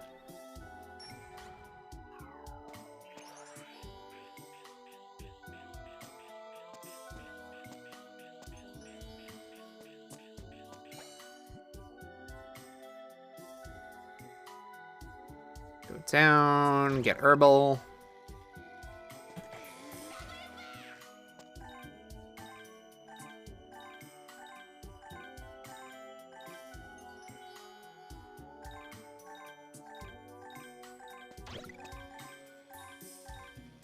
Grab you. All right, can we get a good ascent?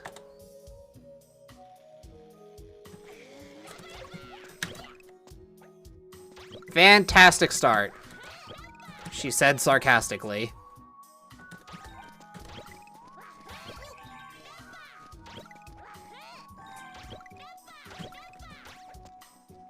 Damn it.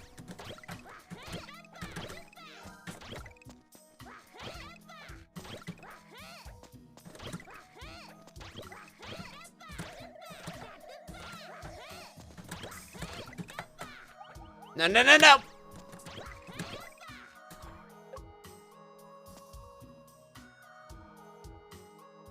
League, Star, Titan, full, yeah, full game, yeah.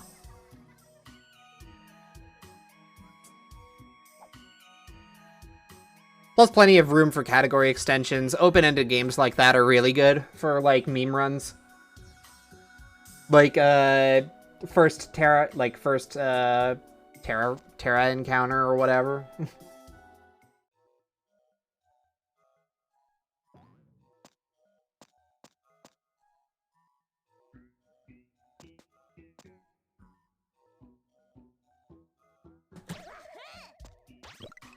Okay, first we get Boomy.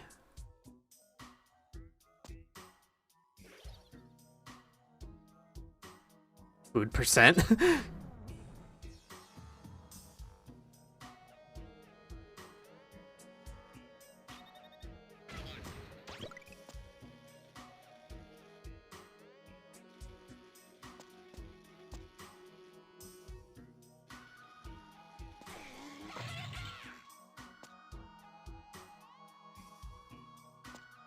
Open that up. We get Boomy.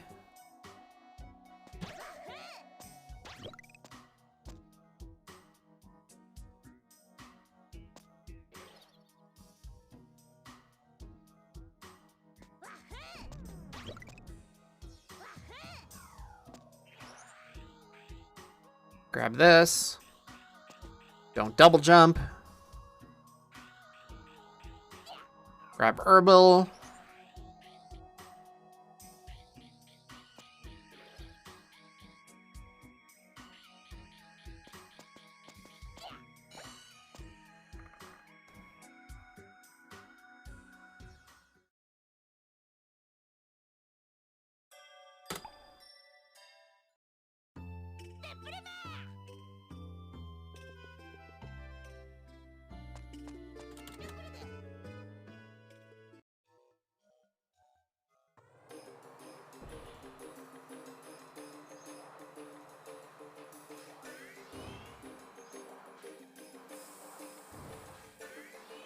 I think I distinctly remember Palante being actually kind of a bitch in my PB.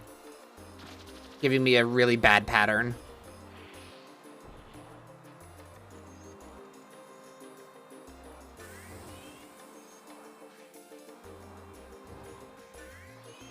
Because the layout of these spikes and the boosts are definitely random.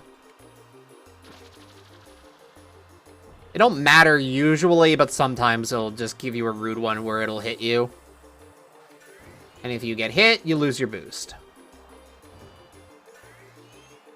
So it's very important that you don't get hit.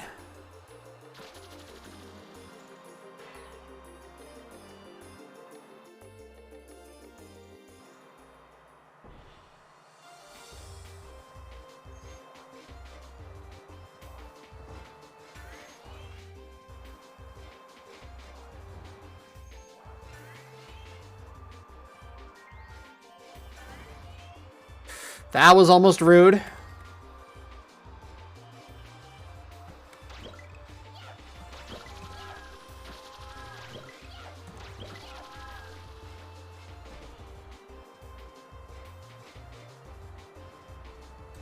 That was a good Palante.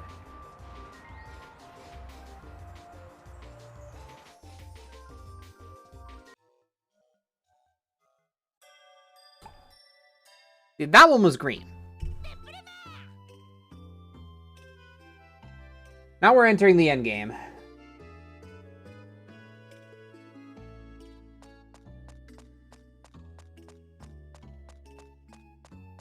Alright, we've rung all the bells, we got all the elements, defeated all the bosses! Yeah. All the elements have been gathered! Oh no, Leorina stole them all! Now the world is fucked.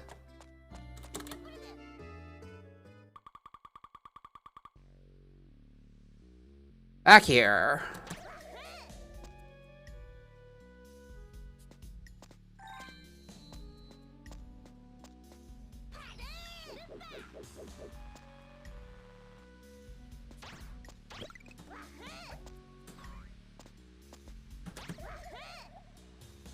I am actually surprised that I hit that.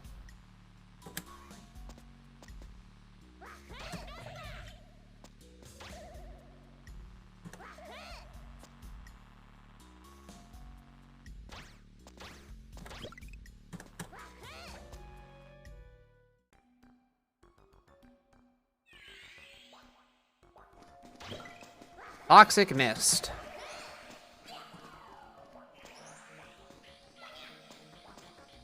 Son of a bitch.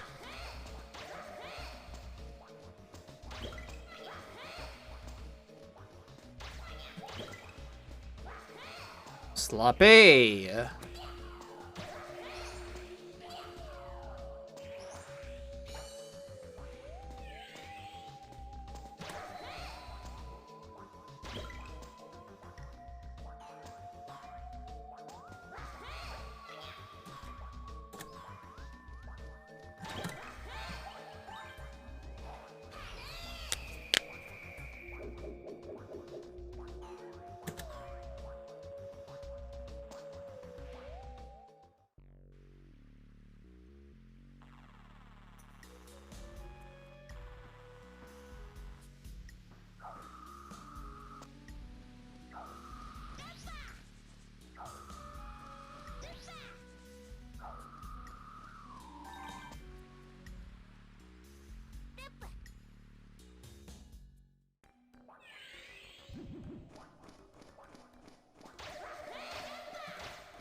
Just jump over the Ow-Gow. It's fine.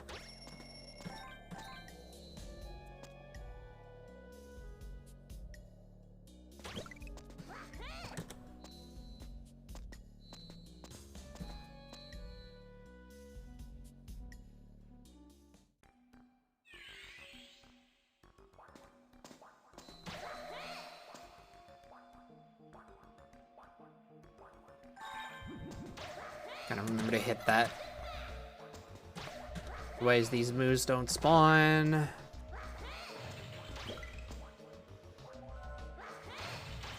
unfortunately need that.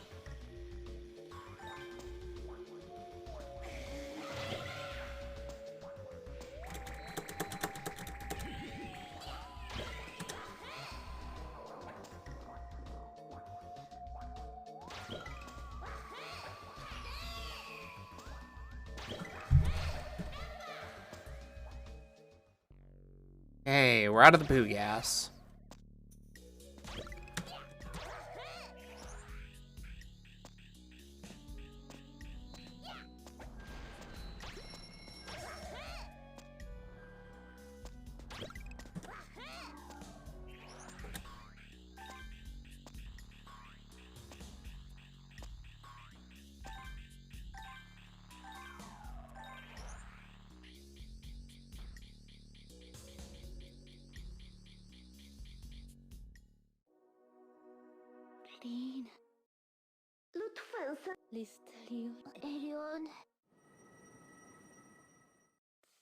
Five cutscenes.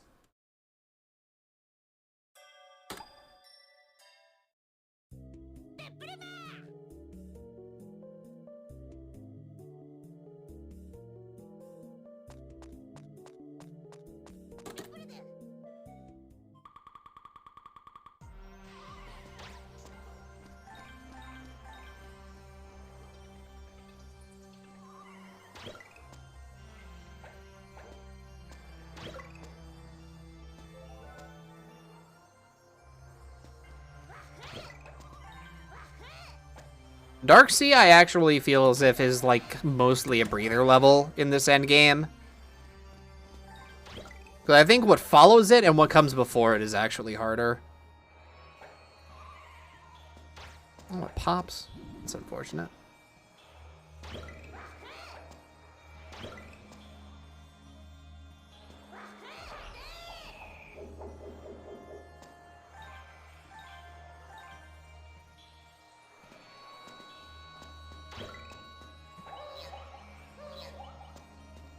Okay, alright, video game.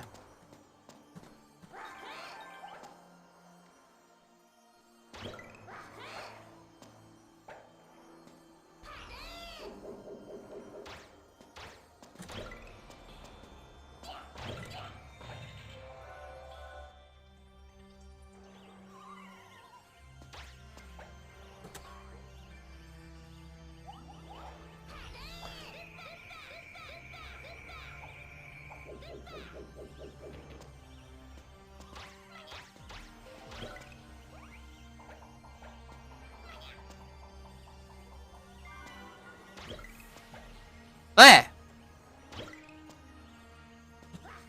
Getting trolled by these enemies.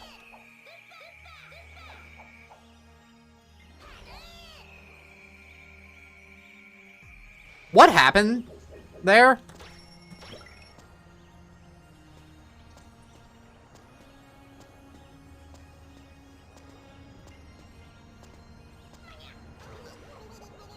Oh, you troll. Okay.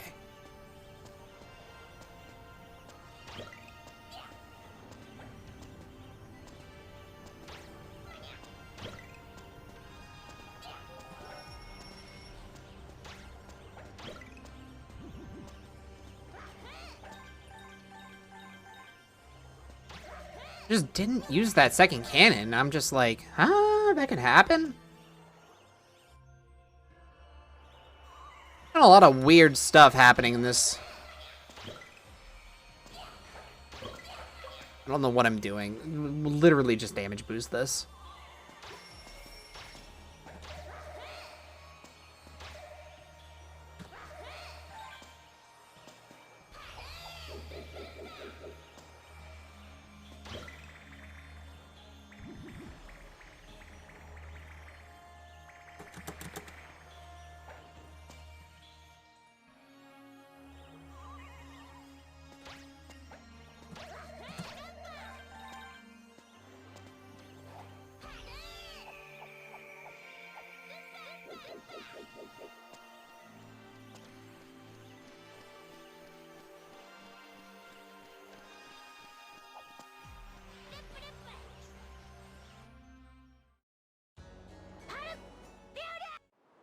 One, two, three.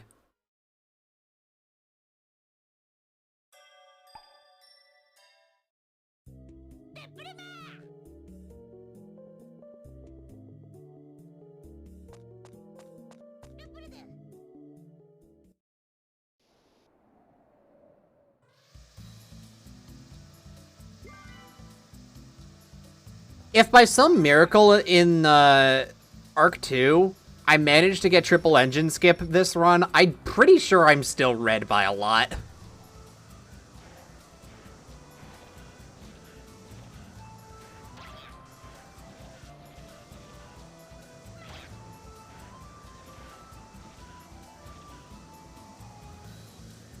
Like, this run has lost all chances to PB, like, forever ago.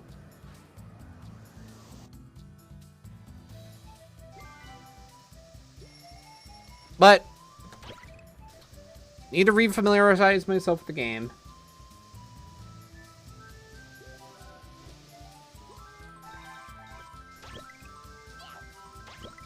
I looked at a run that got all 3 engine skips before, so I refreshed my memory on at least how to do them.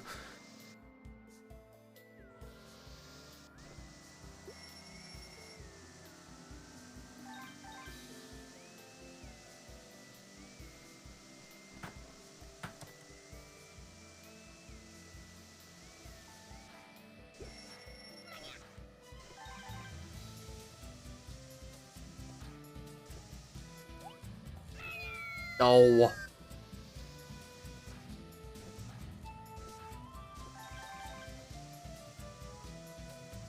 I'll just have all this sloppy play out of the way for when I actually start doing real attempts.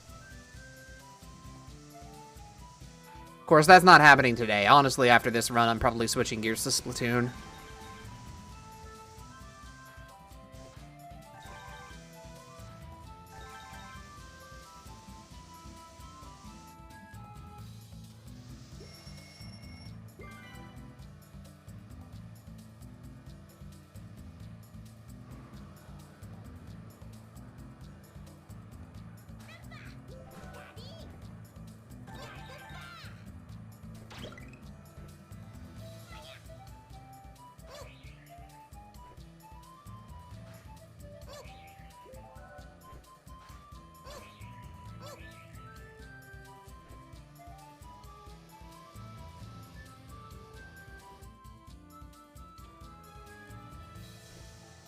This lad was spinning.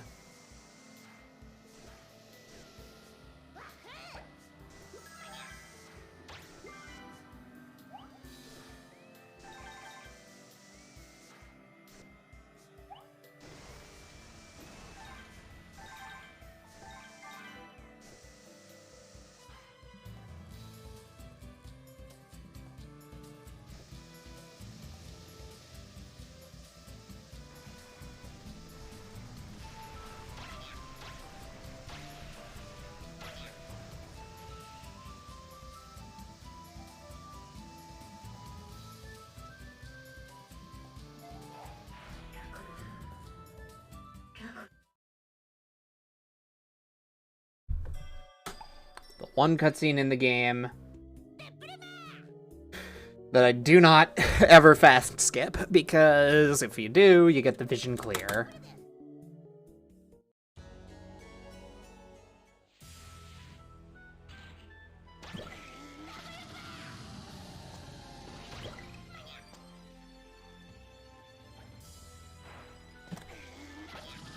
Oh, son of a bitch.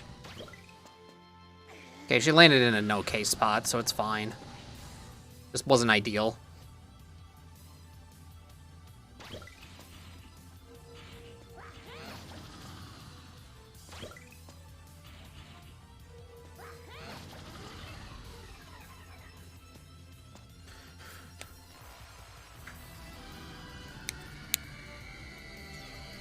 I appreciate that, Zephyr. Maybe I'll get it. I don't know.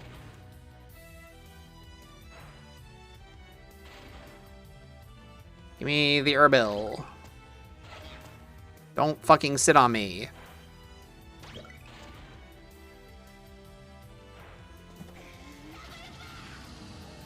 Nope.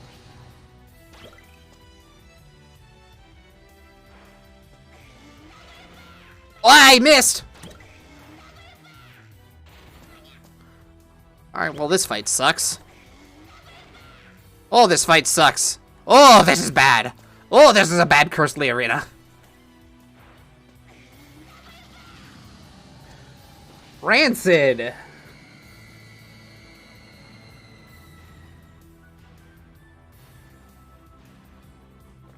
Ugh.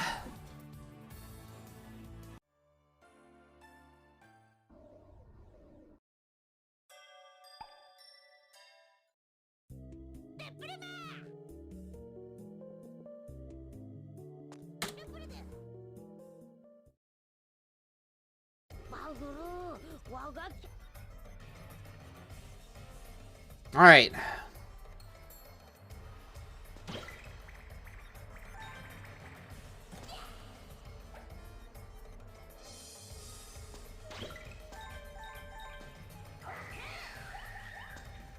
All right, we know the score here.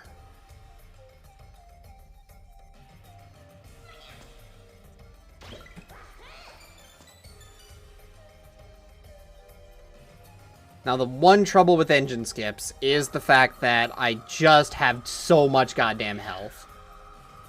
Friendly reminder, the difference between easy and normal difficulty is, in fact, in regards to your health, you get 10 extra health. Not even, you get 12 extra health. Because each heart represents 3 hits on easy. And normally you only have 3 hearts that each represent 1 hit on normal.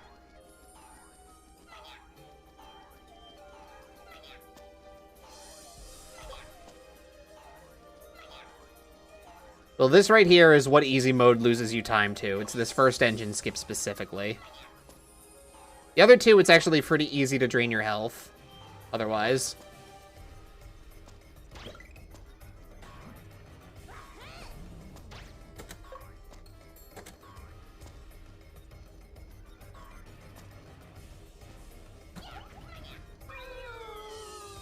If I got it.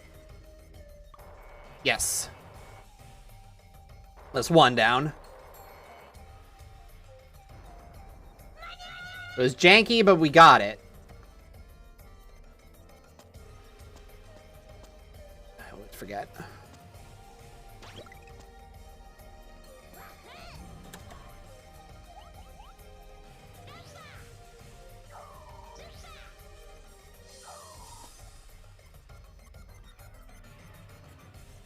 First engine skip's not too bad. Also because of that gaggle of flying moves that just kind of make getting it pretty easy.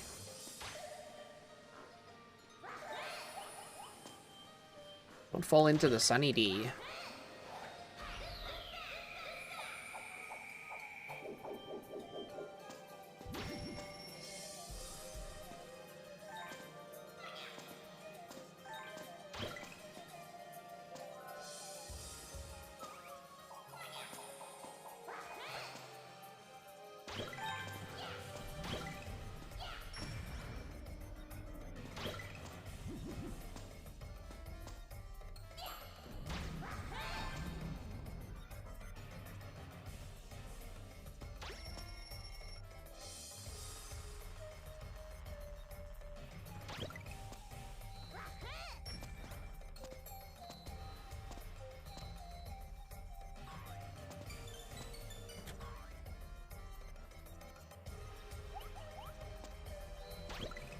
That was close.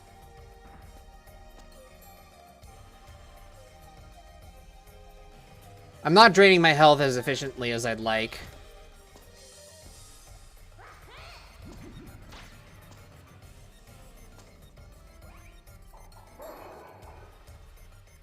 Though Engine 2 is also going to lose me a little bit of time. This is also the engine skip I haven't hit yet. But I at least know the timing for when I should go for it. Which is important.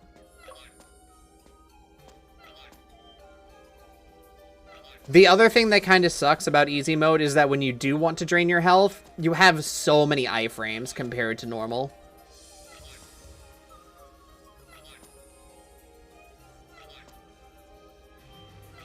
So it just takes a while.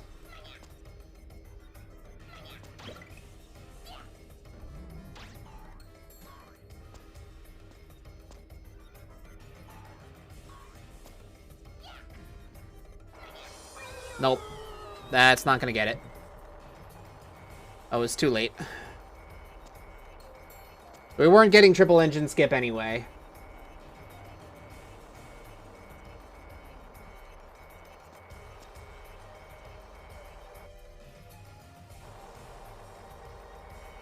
It was simply too slow.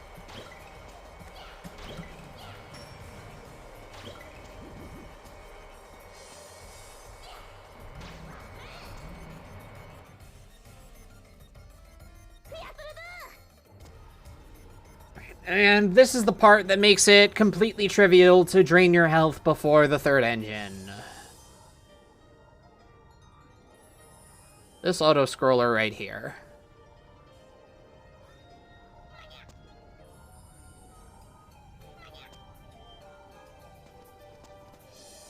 Now, you can't damage yourself off the moose, but that's not that big a deal.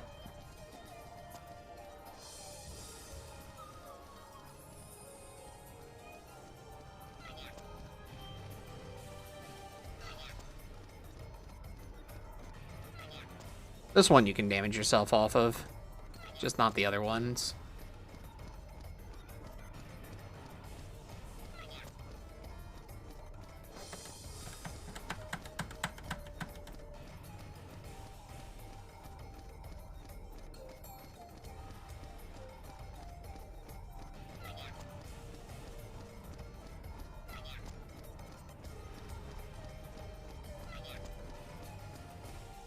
Even with me damaging myself as much as I feasibly could, it's like, I still have a few hit points remaining.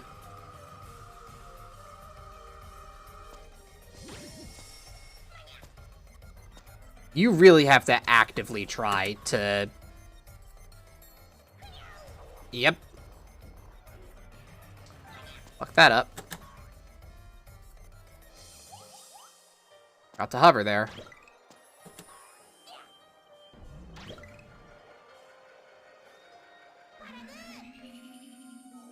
Like I was saying, you have to actively try in order to really just, like, fully die on easy. Also, I am pretty sure I can't avoid that.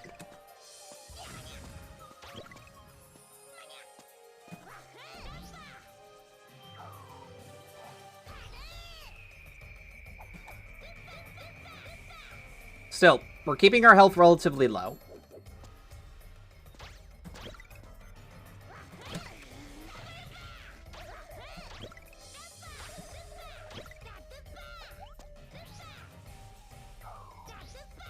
It doesn't have to be critically low, like, right now, because, like, the third engine is a ways away from the second.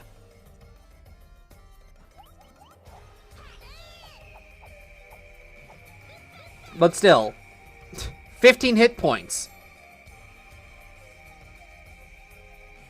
And you have a lot of iframes.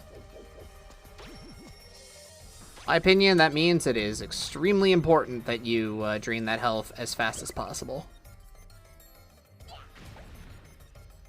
Within reason. I'm leaving myself with a safety hit point, just in case.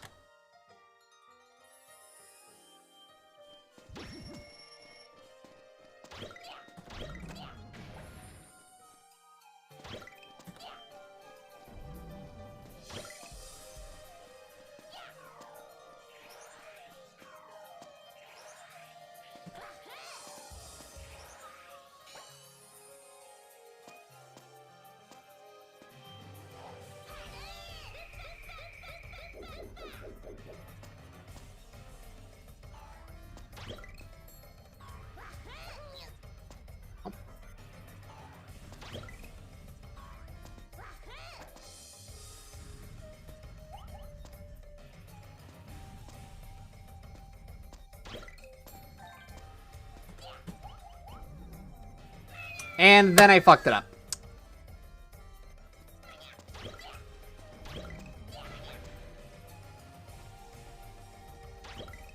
I fricked it. I fricked it real good. All that health for nothing because I just missed a jump.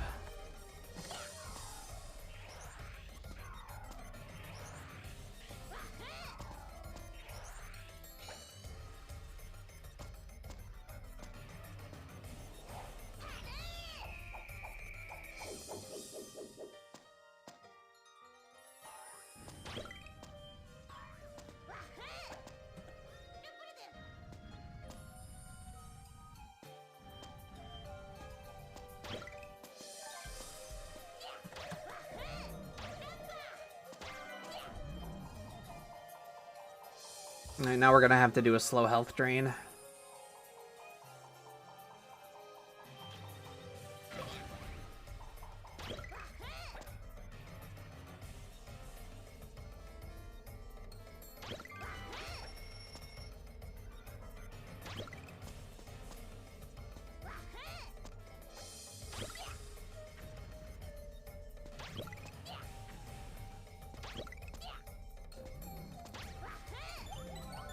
Son of a bitch.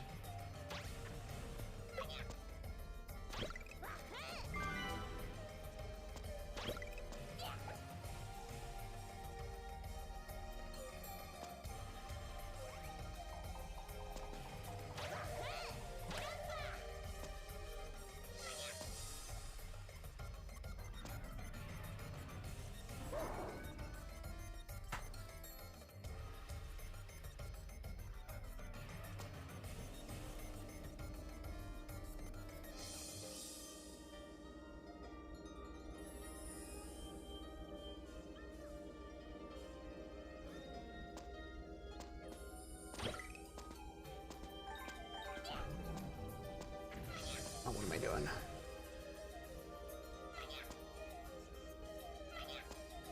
Gotta injure self first.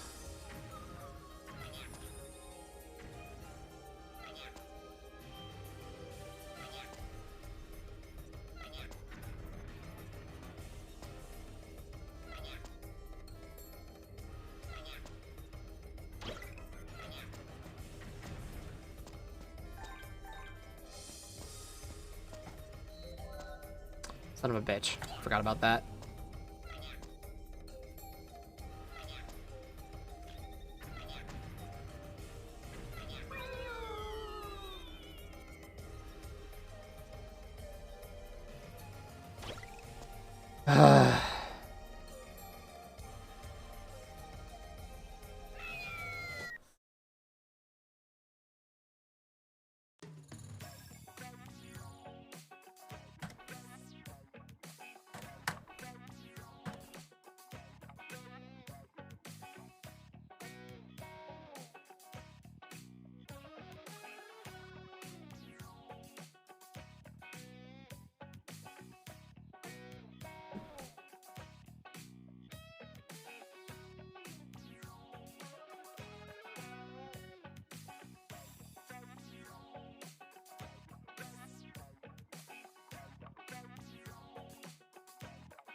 All right, let's just go to Splatoon now. I needed the Par. You didn't practice the last couple levels of the game in the final boss. Yeah, well, those levels are pie, so who cares?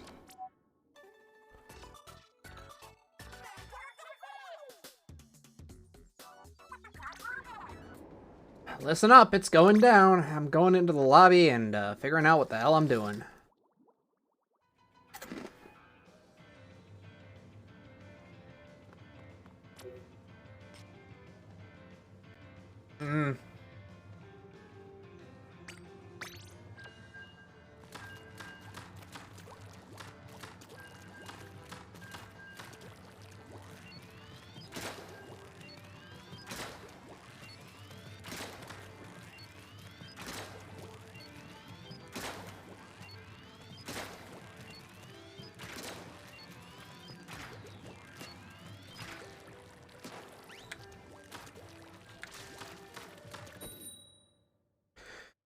Yep, it's all good.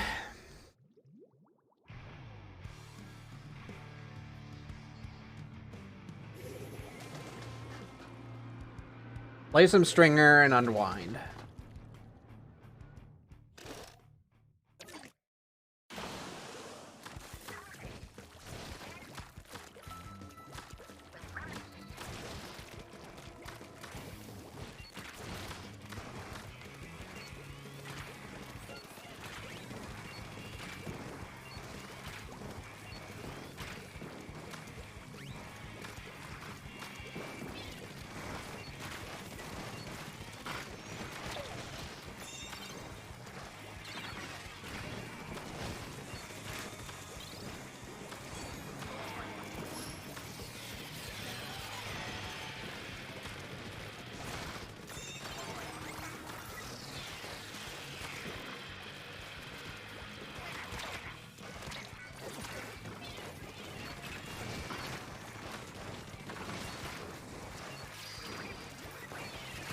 A lot of footsies happening with this initial.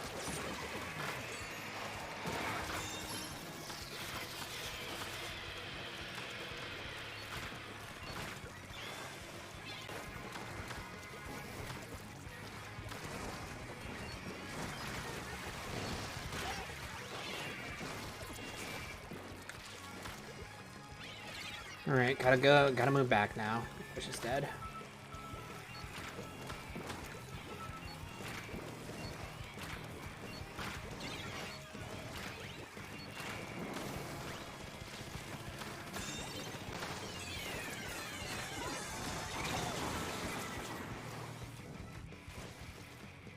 Missiles!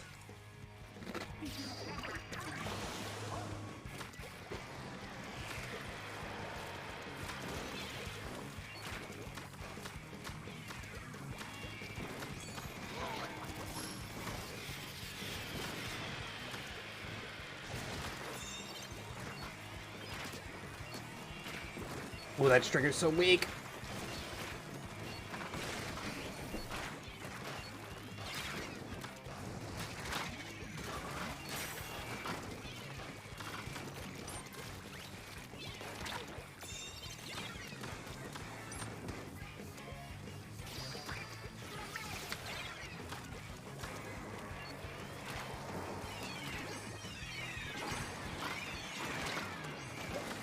This is such a bad position. Oh, I've got a DC.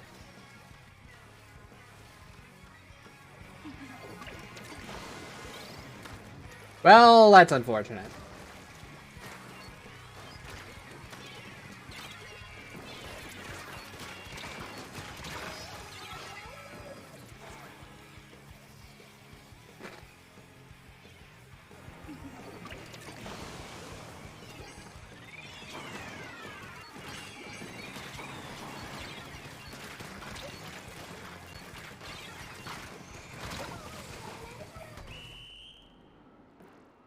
I mean, when it's a 3v4, you just can't win.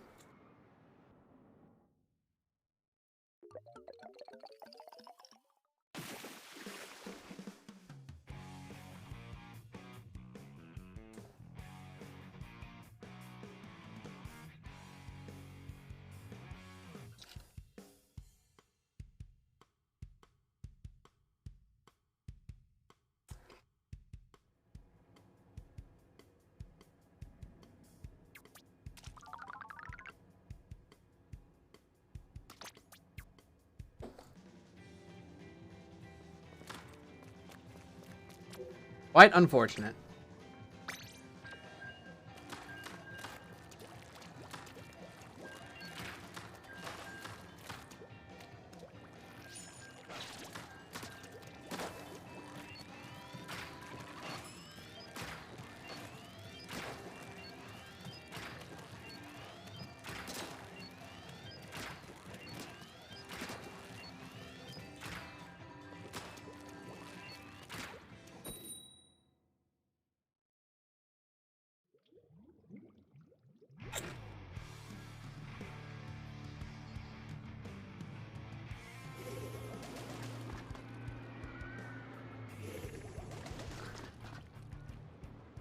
Ooh, Explo, that's gonna make this tough.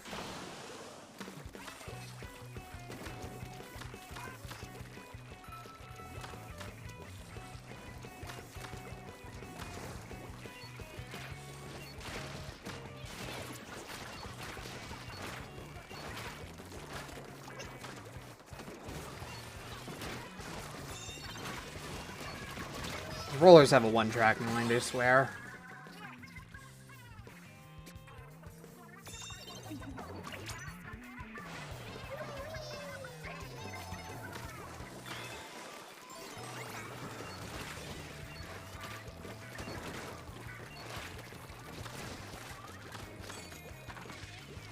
I'm in a good spot right now.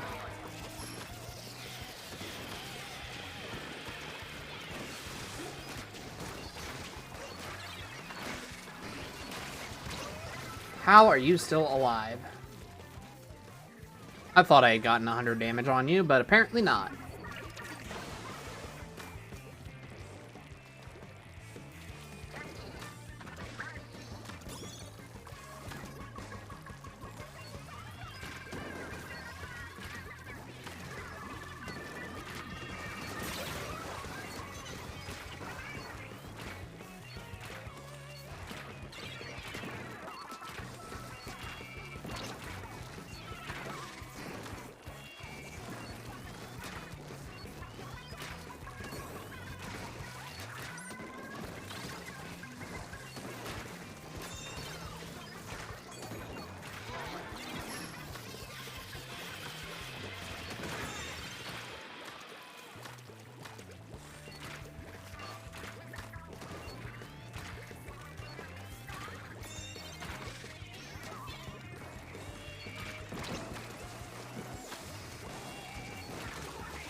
Do not challenge me when I'm wailing you.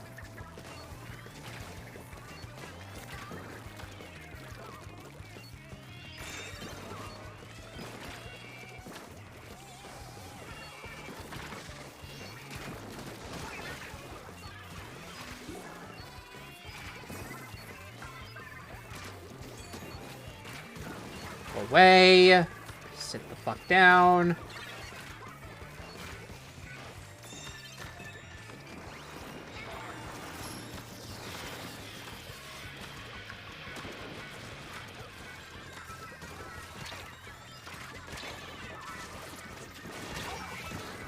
Oh, that was weird.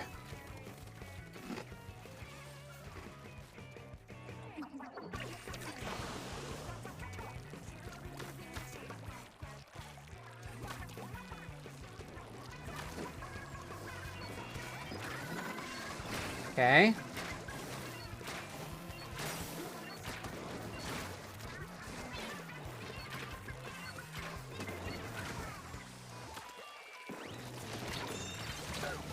I should have seen that coming. I knew that that was going to happen in the back of my mind, and I just did not do anything about it.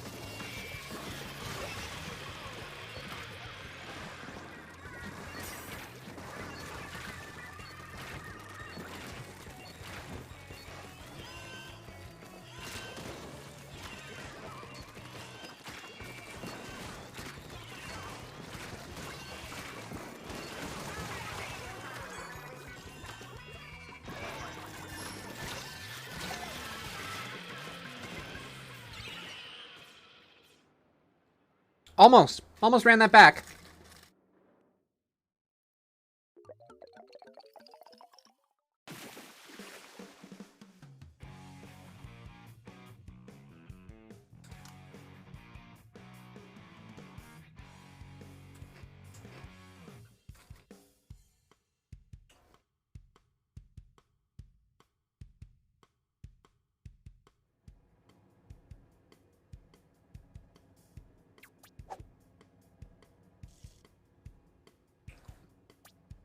I always am going to feel that if on Tri-Stringer, I'm getting #1 overall splatter and #1 enemy splatter, something wrong's going on.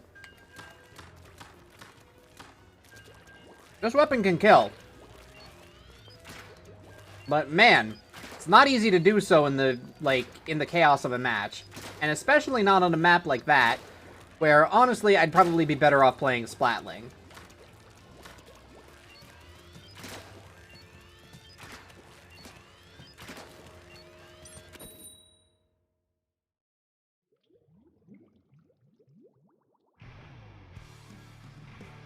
It's way too open. There's not enough cover on this map.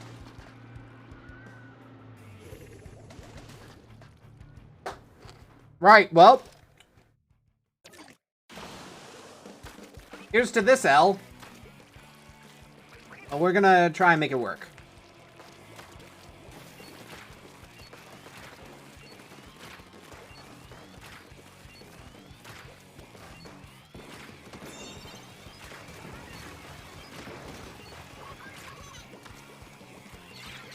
Yeah, how'd I know that was gonna happen?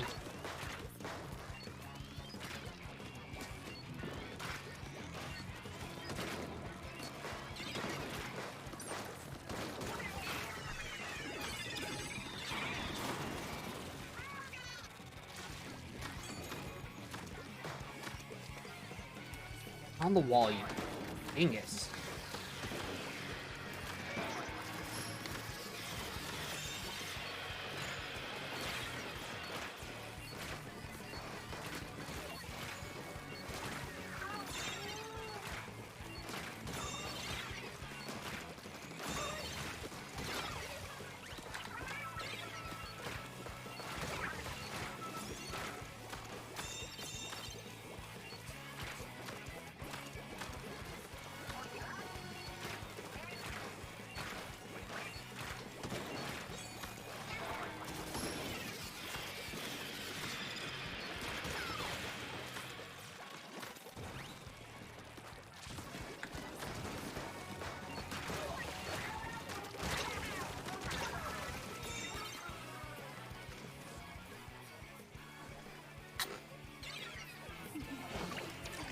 Didn't even break checkpoint.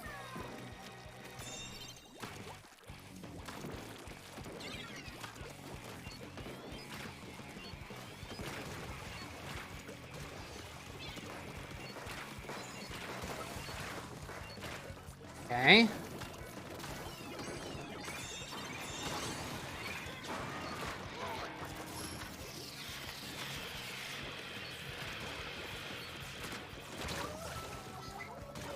Excuse you? You did not just do that.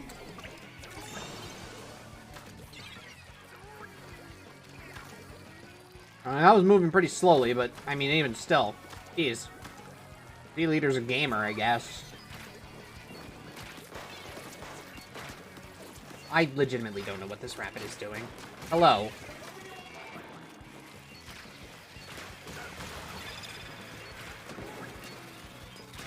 Shut up.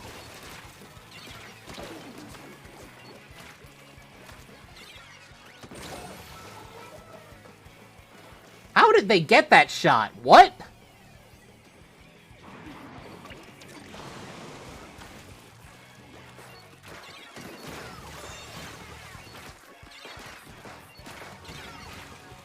Yeah, please keep feeding onto the tower.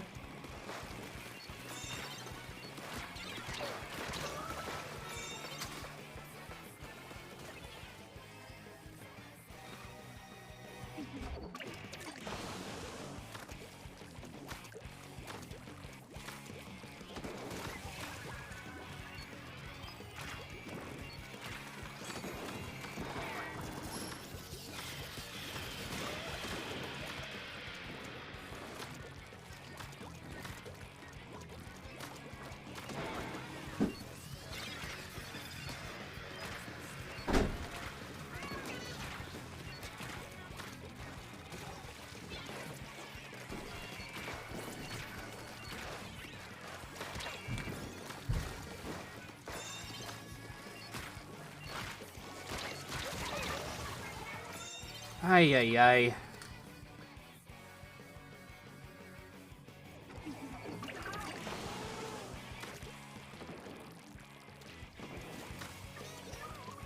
Trying so hard.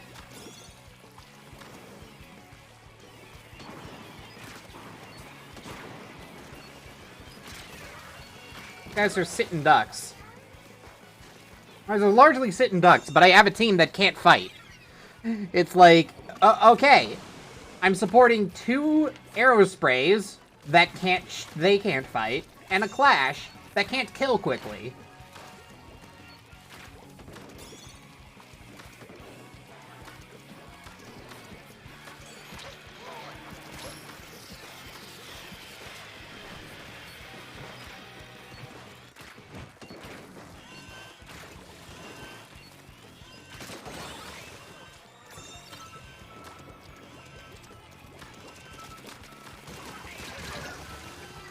Why did you get off the tower? Do not get off the tower while we're in overtime.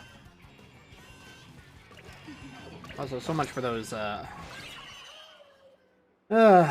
whatever.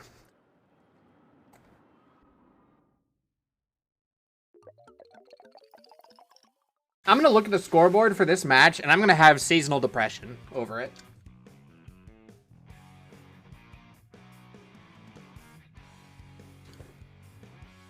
That's what's gonna happen. I'm just gonna be upset at it.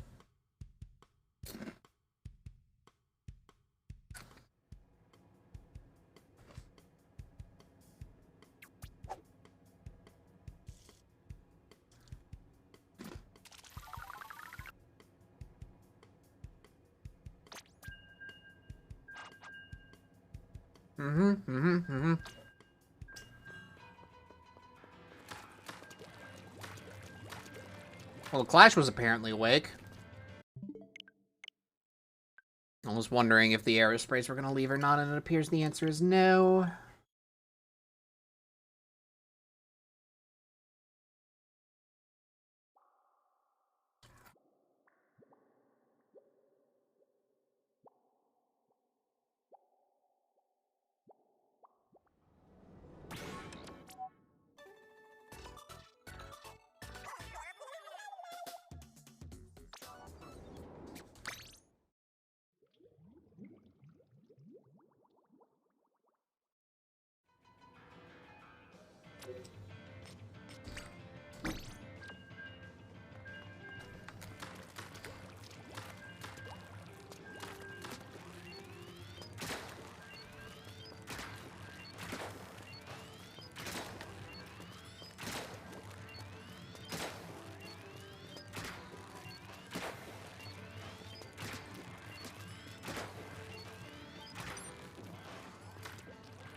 Alright. Now what? Alright, well this okay. My team can kill. It can't paint though.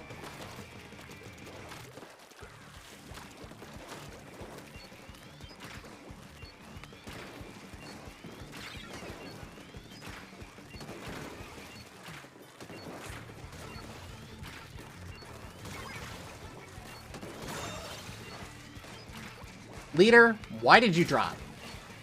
I would love to know the answer.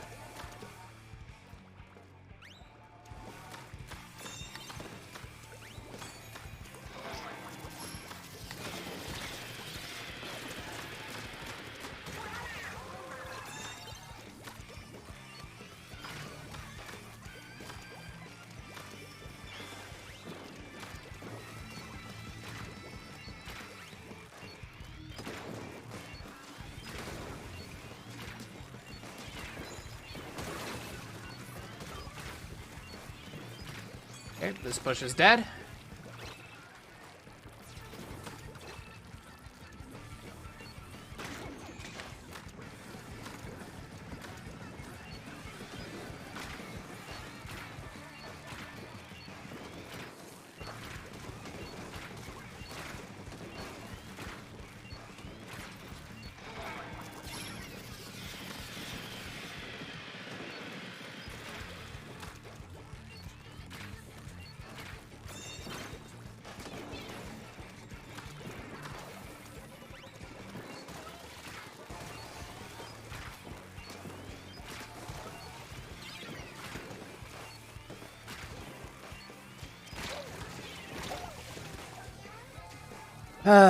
We're hitting things. We have lead still. So things are still going okay right now.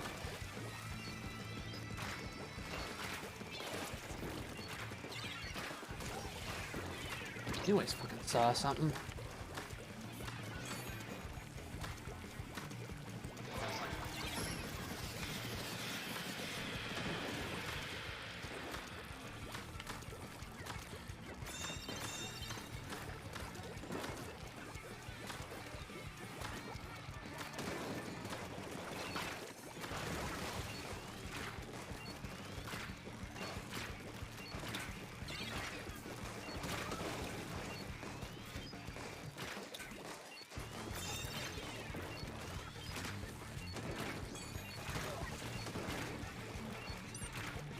Dapple, where are they? There they are.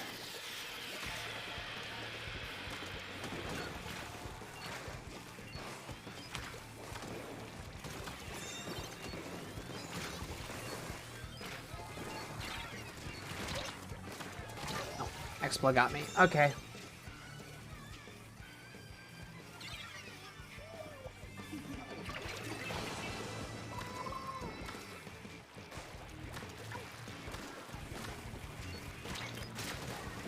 Sit down. Crab tank. Damn it. Yeah, that jumper was absolutely dead. I got no one on tower, though, so it's fine.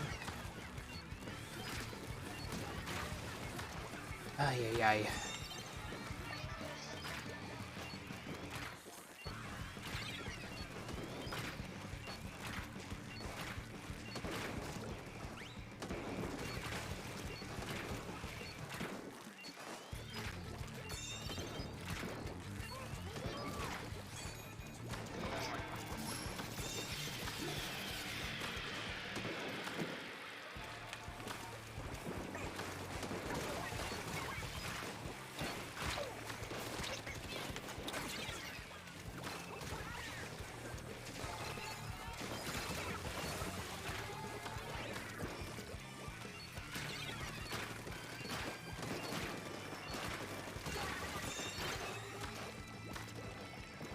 I invite you to keep fucking around and finding out.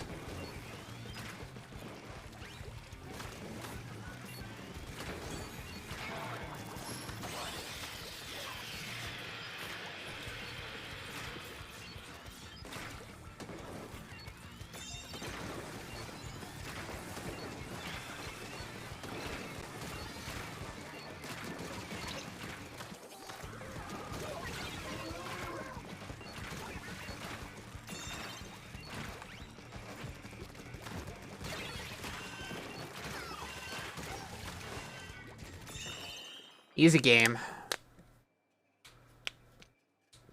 It's alright, it turns out that because of the fact that we actually just outranged the entire enemy team, it was fine.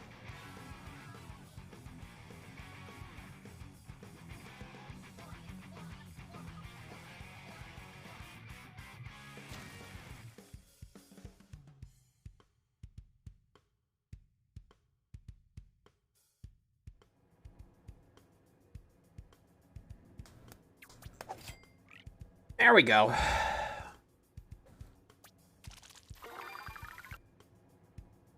There's a W.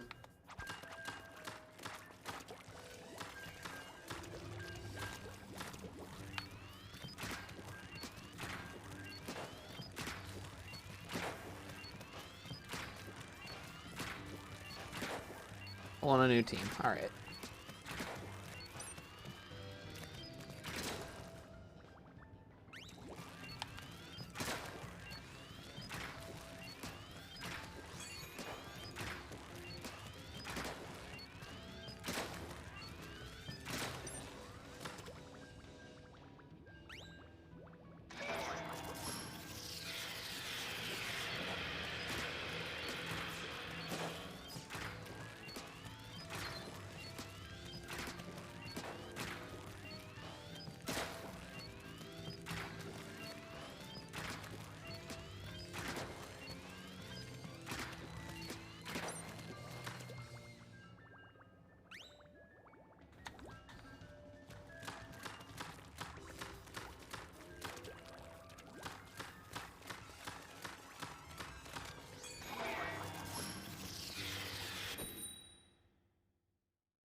Okay, I can work with this. Okay. This looks like an interesting matchup.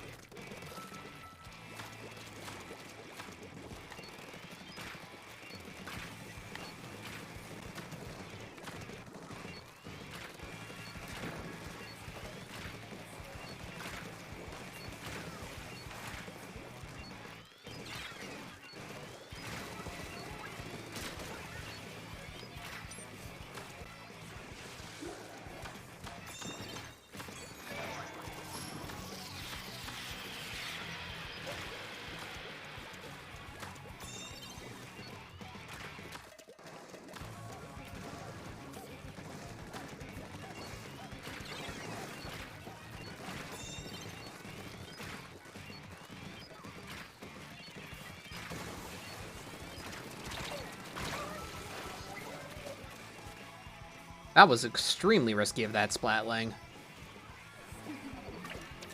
Ate all for him, kinda.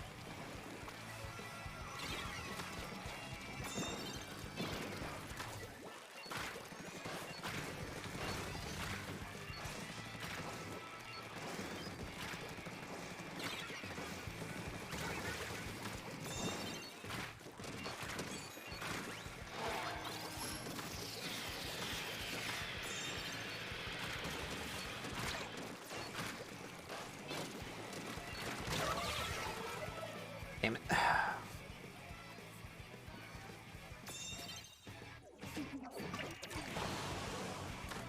Well, this is a messy fight already.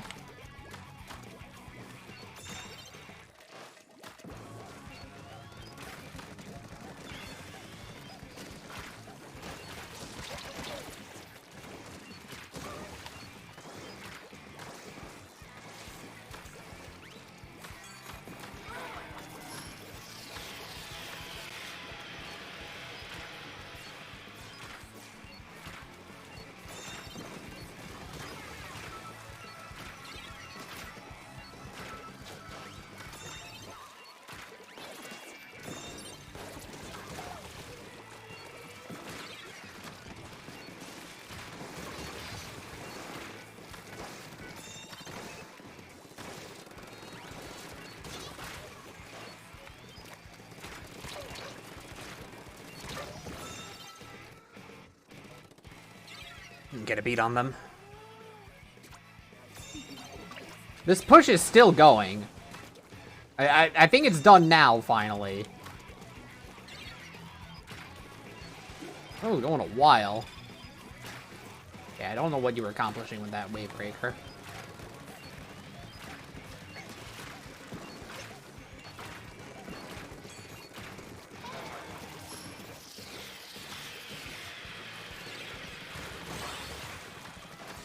Yep, alright.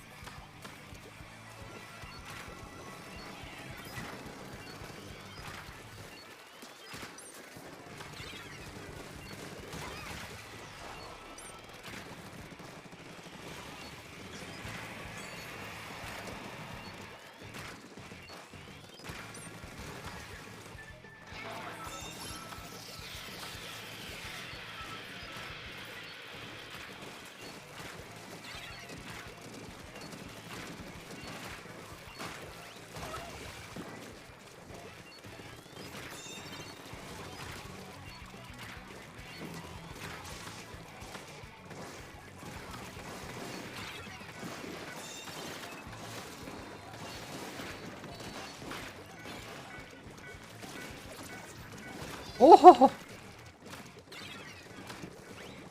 That was weird. I'm in a weird spot.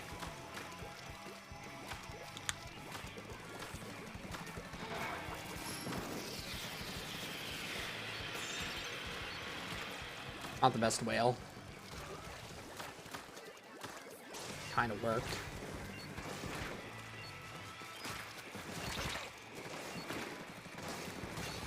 Rush.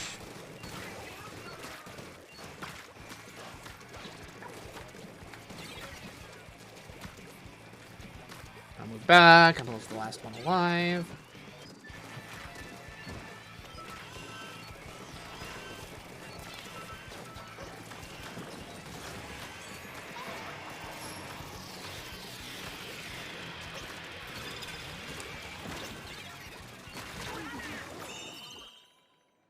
Alright, that's all it took.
Alright, let's see what's next.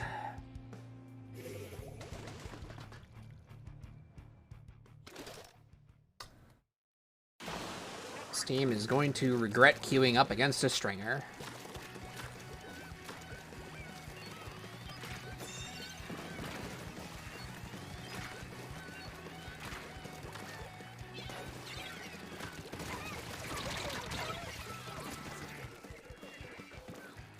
I don't know why I went toward that. I was like, this is a bad idea. Lo and behold, it was a bad idea.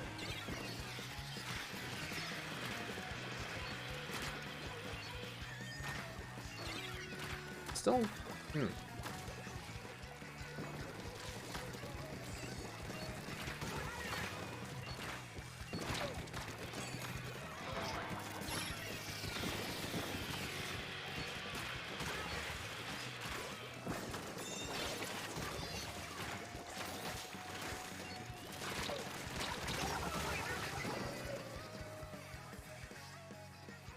Why are the brush players running Respawn Punisher?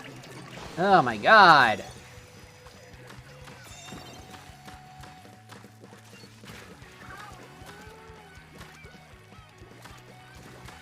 Someone please delete the brainworms that is Respawn Punisher.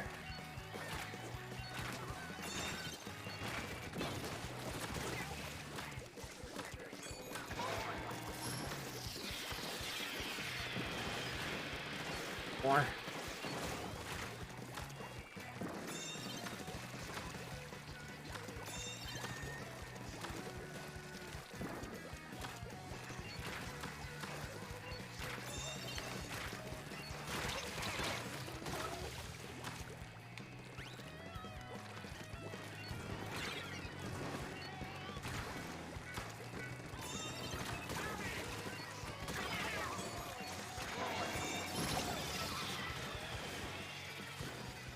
Well, that's pain.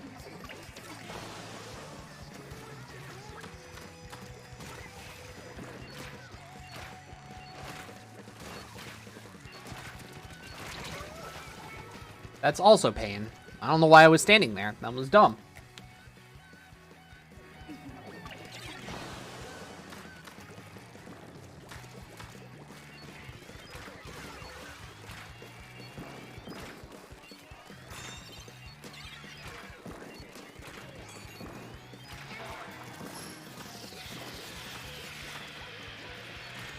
God, all the people who I tried to lock onto died. What a waste of a whale.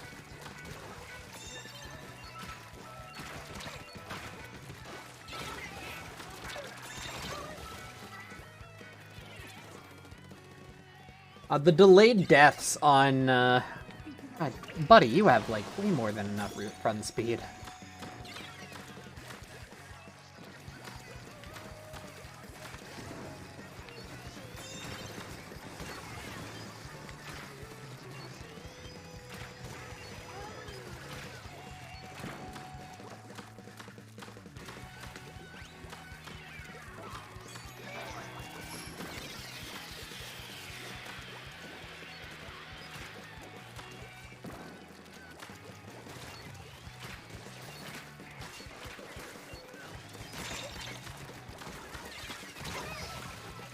If I only landed that third shot earlier.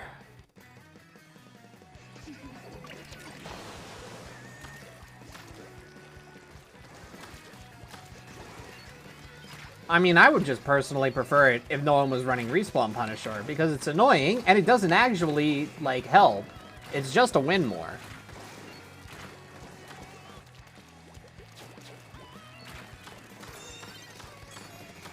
Some win more that makes you actively worse if you're not good. The only reason people are even considering picking it is because, oh, cooler, but cooler's bad.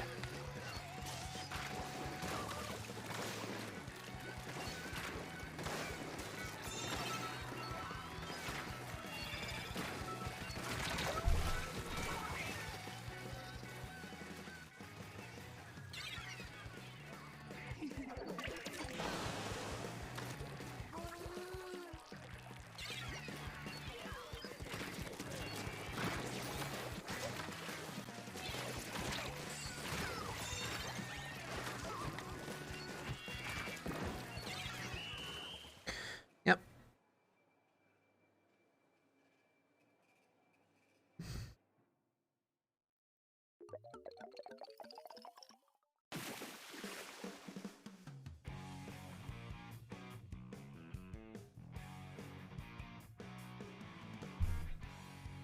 Couple more rounds and I'm probably gonna call it.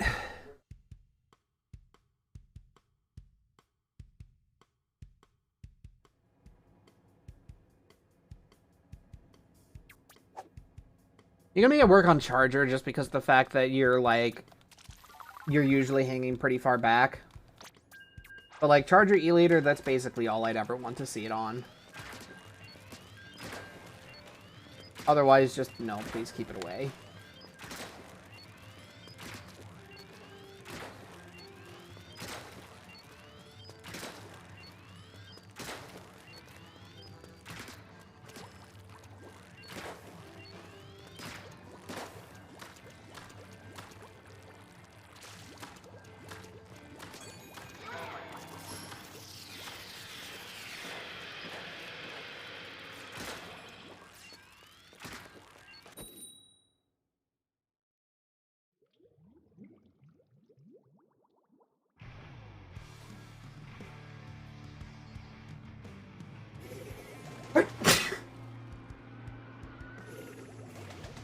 Because with Splat Charger, you don't really need a whole lot in terms of abilities anyway, so Respawn Punisher doesn't really hurt you that much.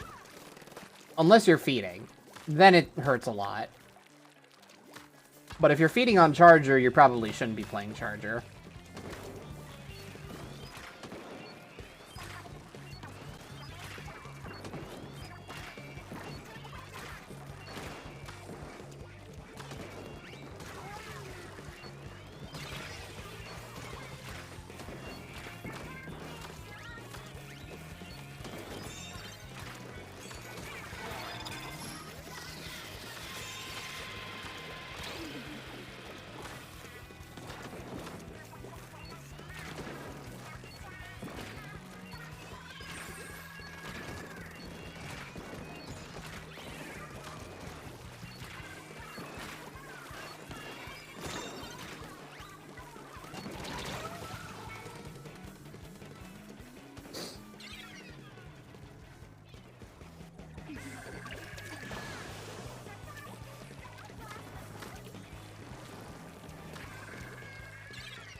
It's gonna be a low scorer, ain't it?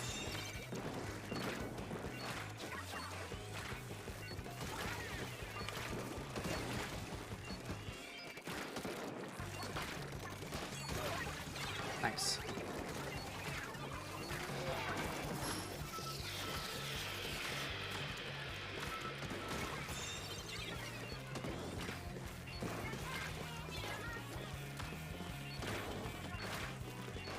I know I saw someone there.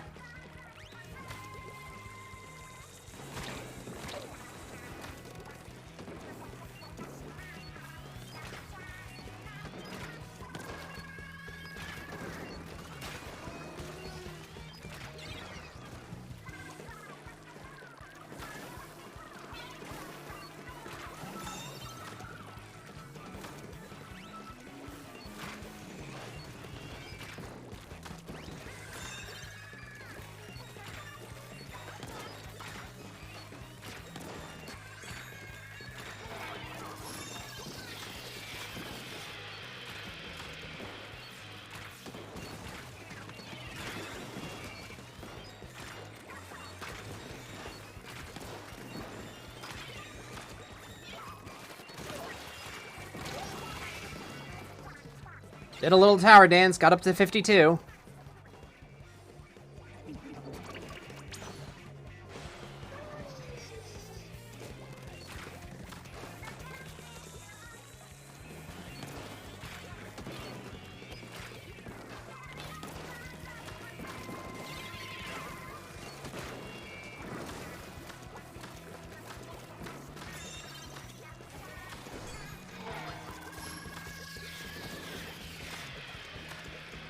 Ooh, got the E-leader.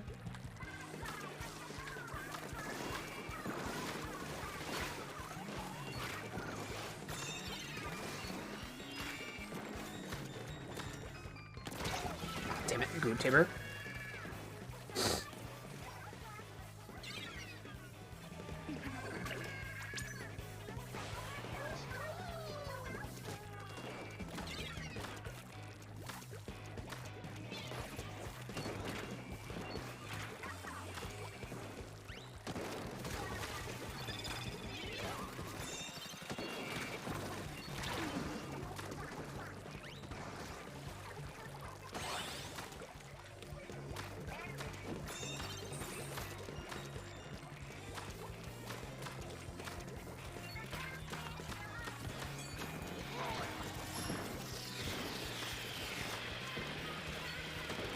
Double kill with the E-leader.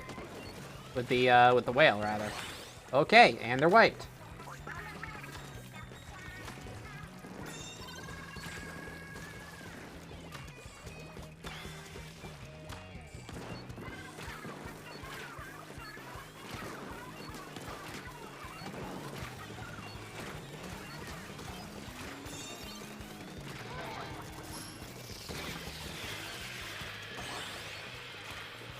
Alright, well, we just rolled over them all of a sudden. Okay, I'm not gonna do that. I don't know.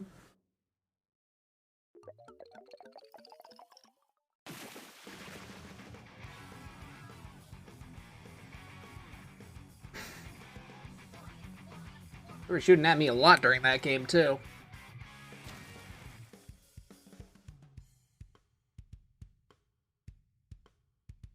Alright, cool. Moving swiftly along.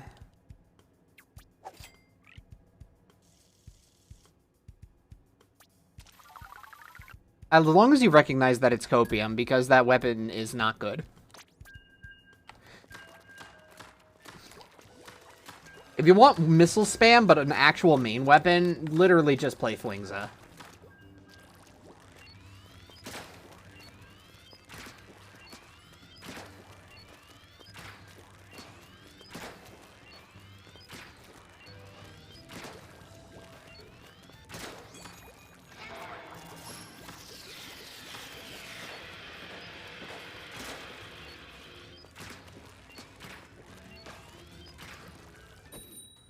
Meanwhile, I'm just going to be sitting here playing the actual good stringer.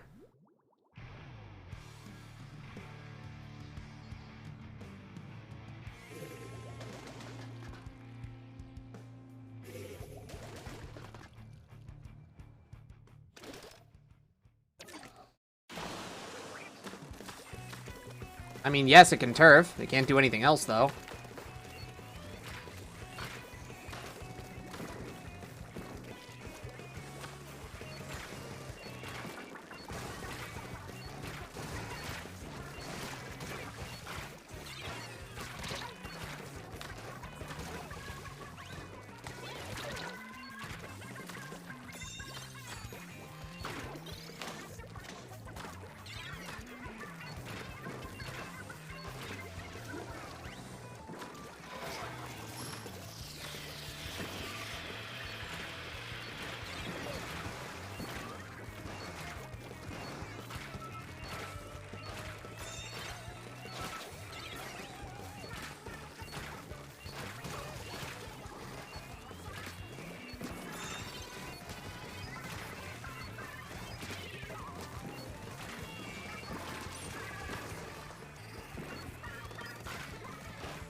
My position really is very freeform on Mako Mart.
Tri-Stringer has a decent amount of punch behind it, yeah. The main thing it has is that it's got good range, decent turfing. Like, it's not as good as Reflux in terms of turfing, but, like, it's also very good at harassment.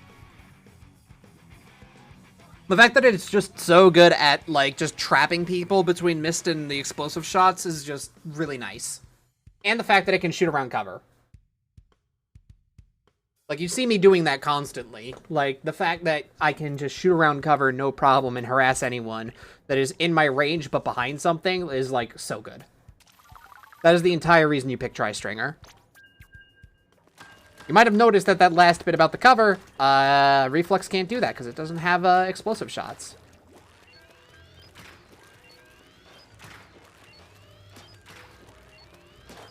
It also doesn't matter if you, like, lob this to high heaven.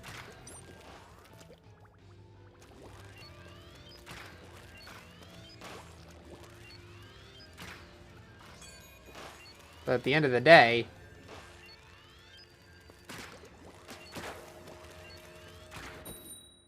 At the end of the day, this weapon has no fall-off either.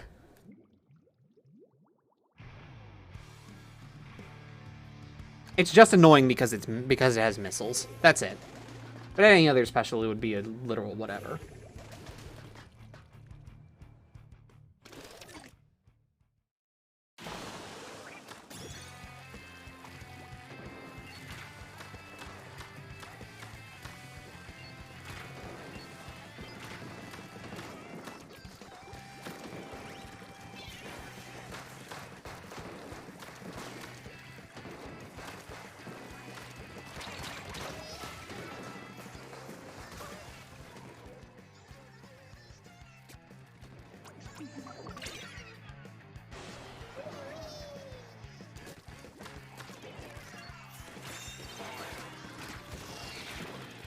Nice whale.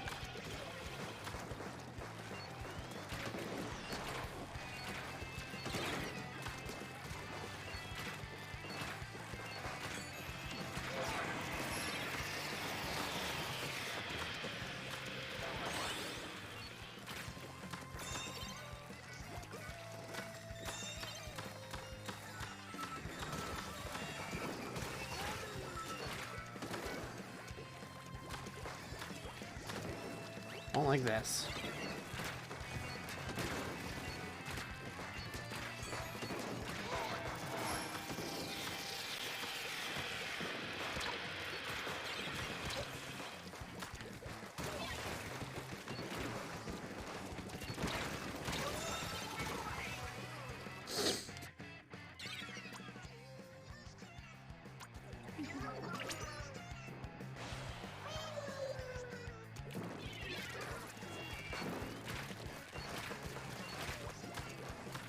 We did break that checkpoint.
This is a very scrappy kind of,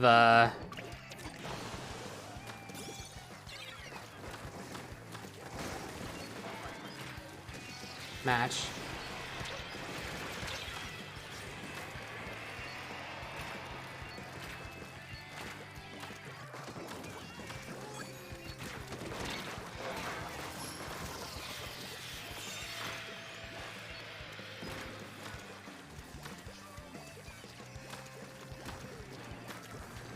Some players are very bad at dodging whale, by the way.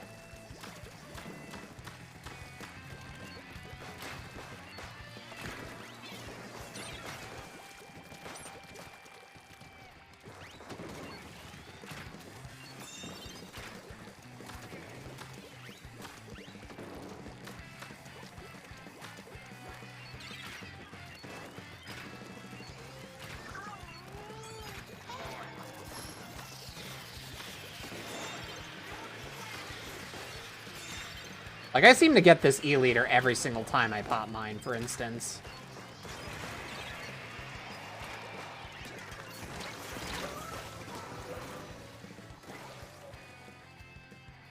Oh, the fizzy got me?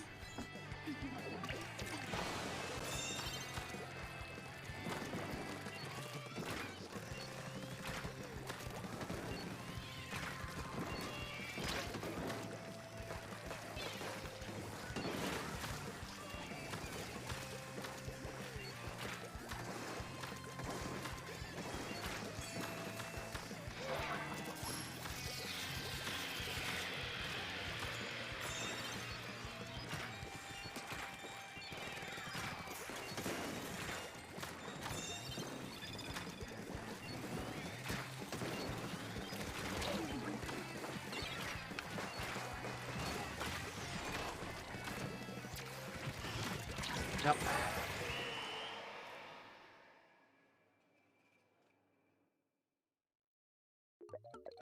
It helps that Tri-Stringer can get whale very, very fast. But yeah.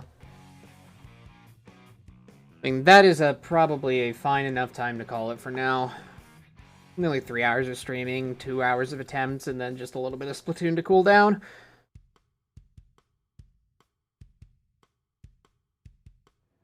By the way, like, this constant string of gold medals and just still losing anyway, this is the reason why I don't bring this weapon into series very much anymore. Anyway, yeah, thank you for coming out. I'm done. Take care.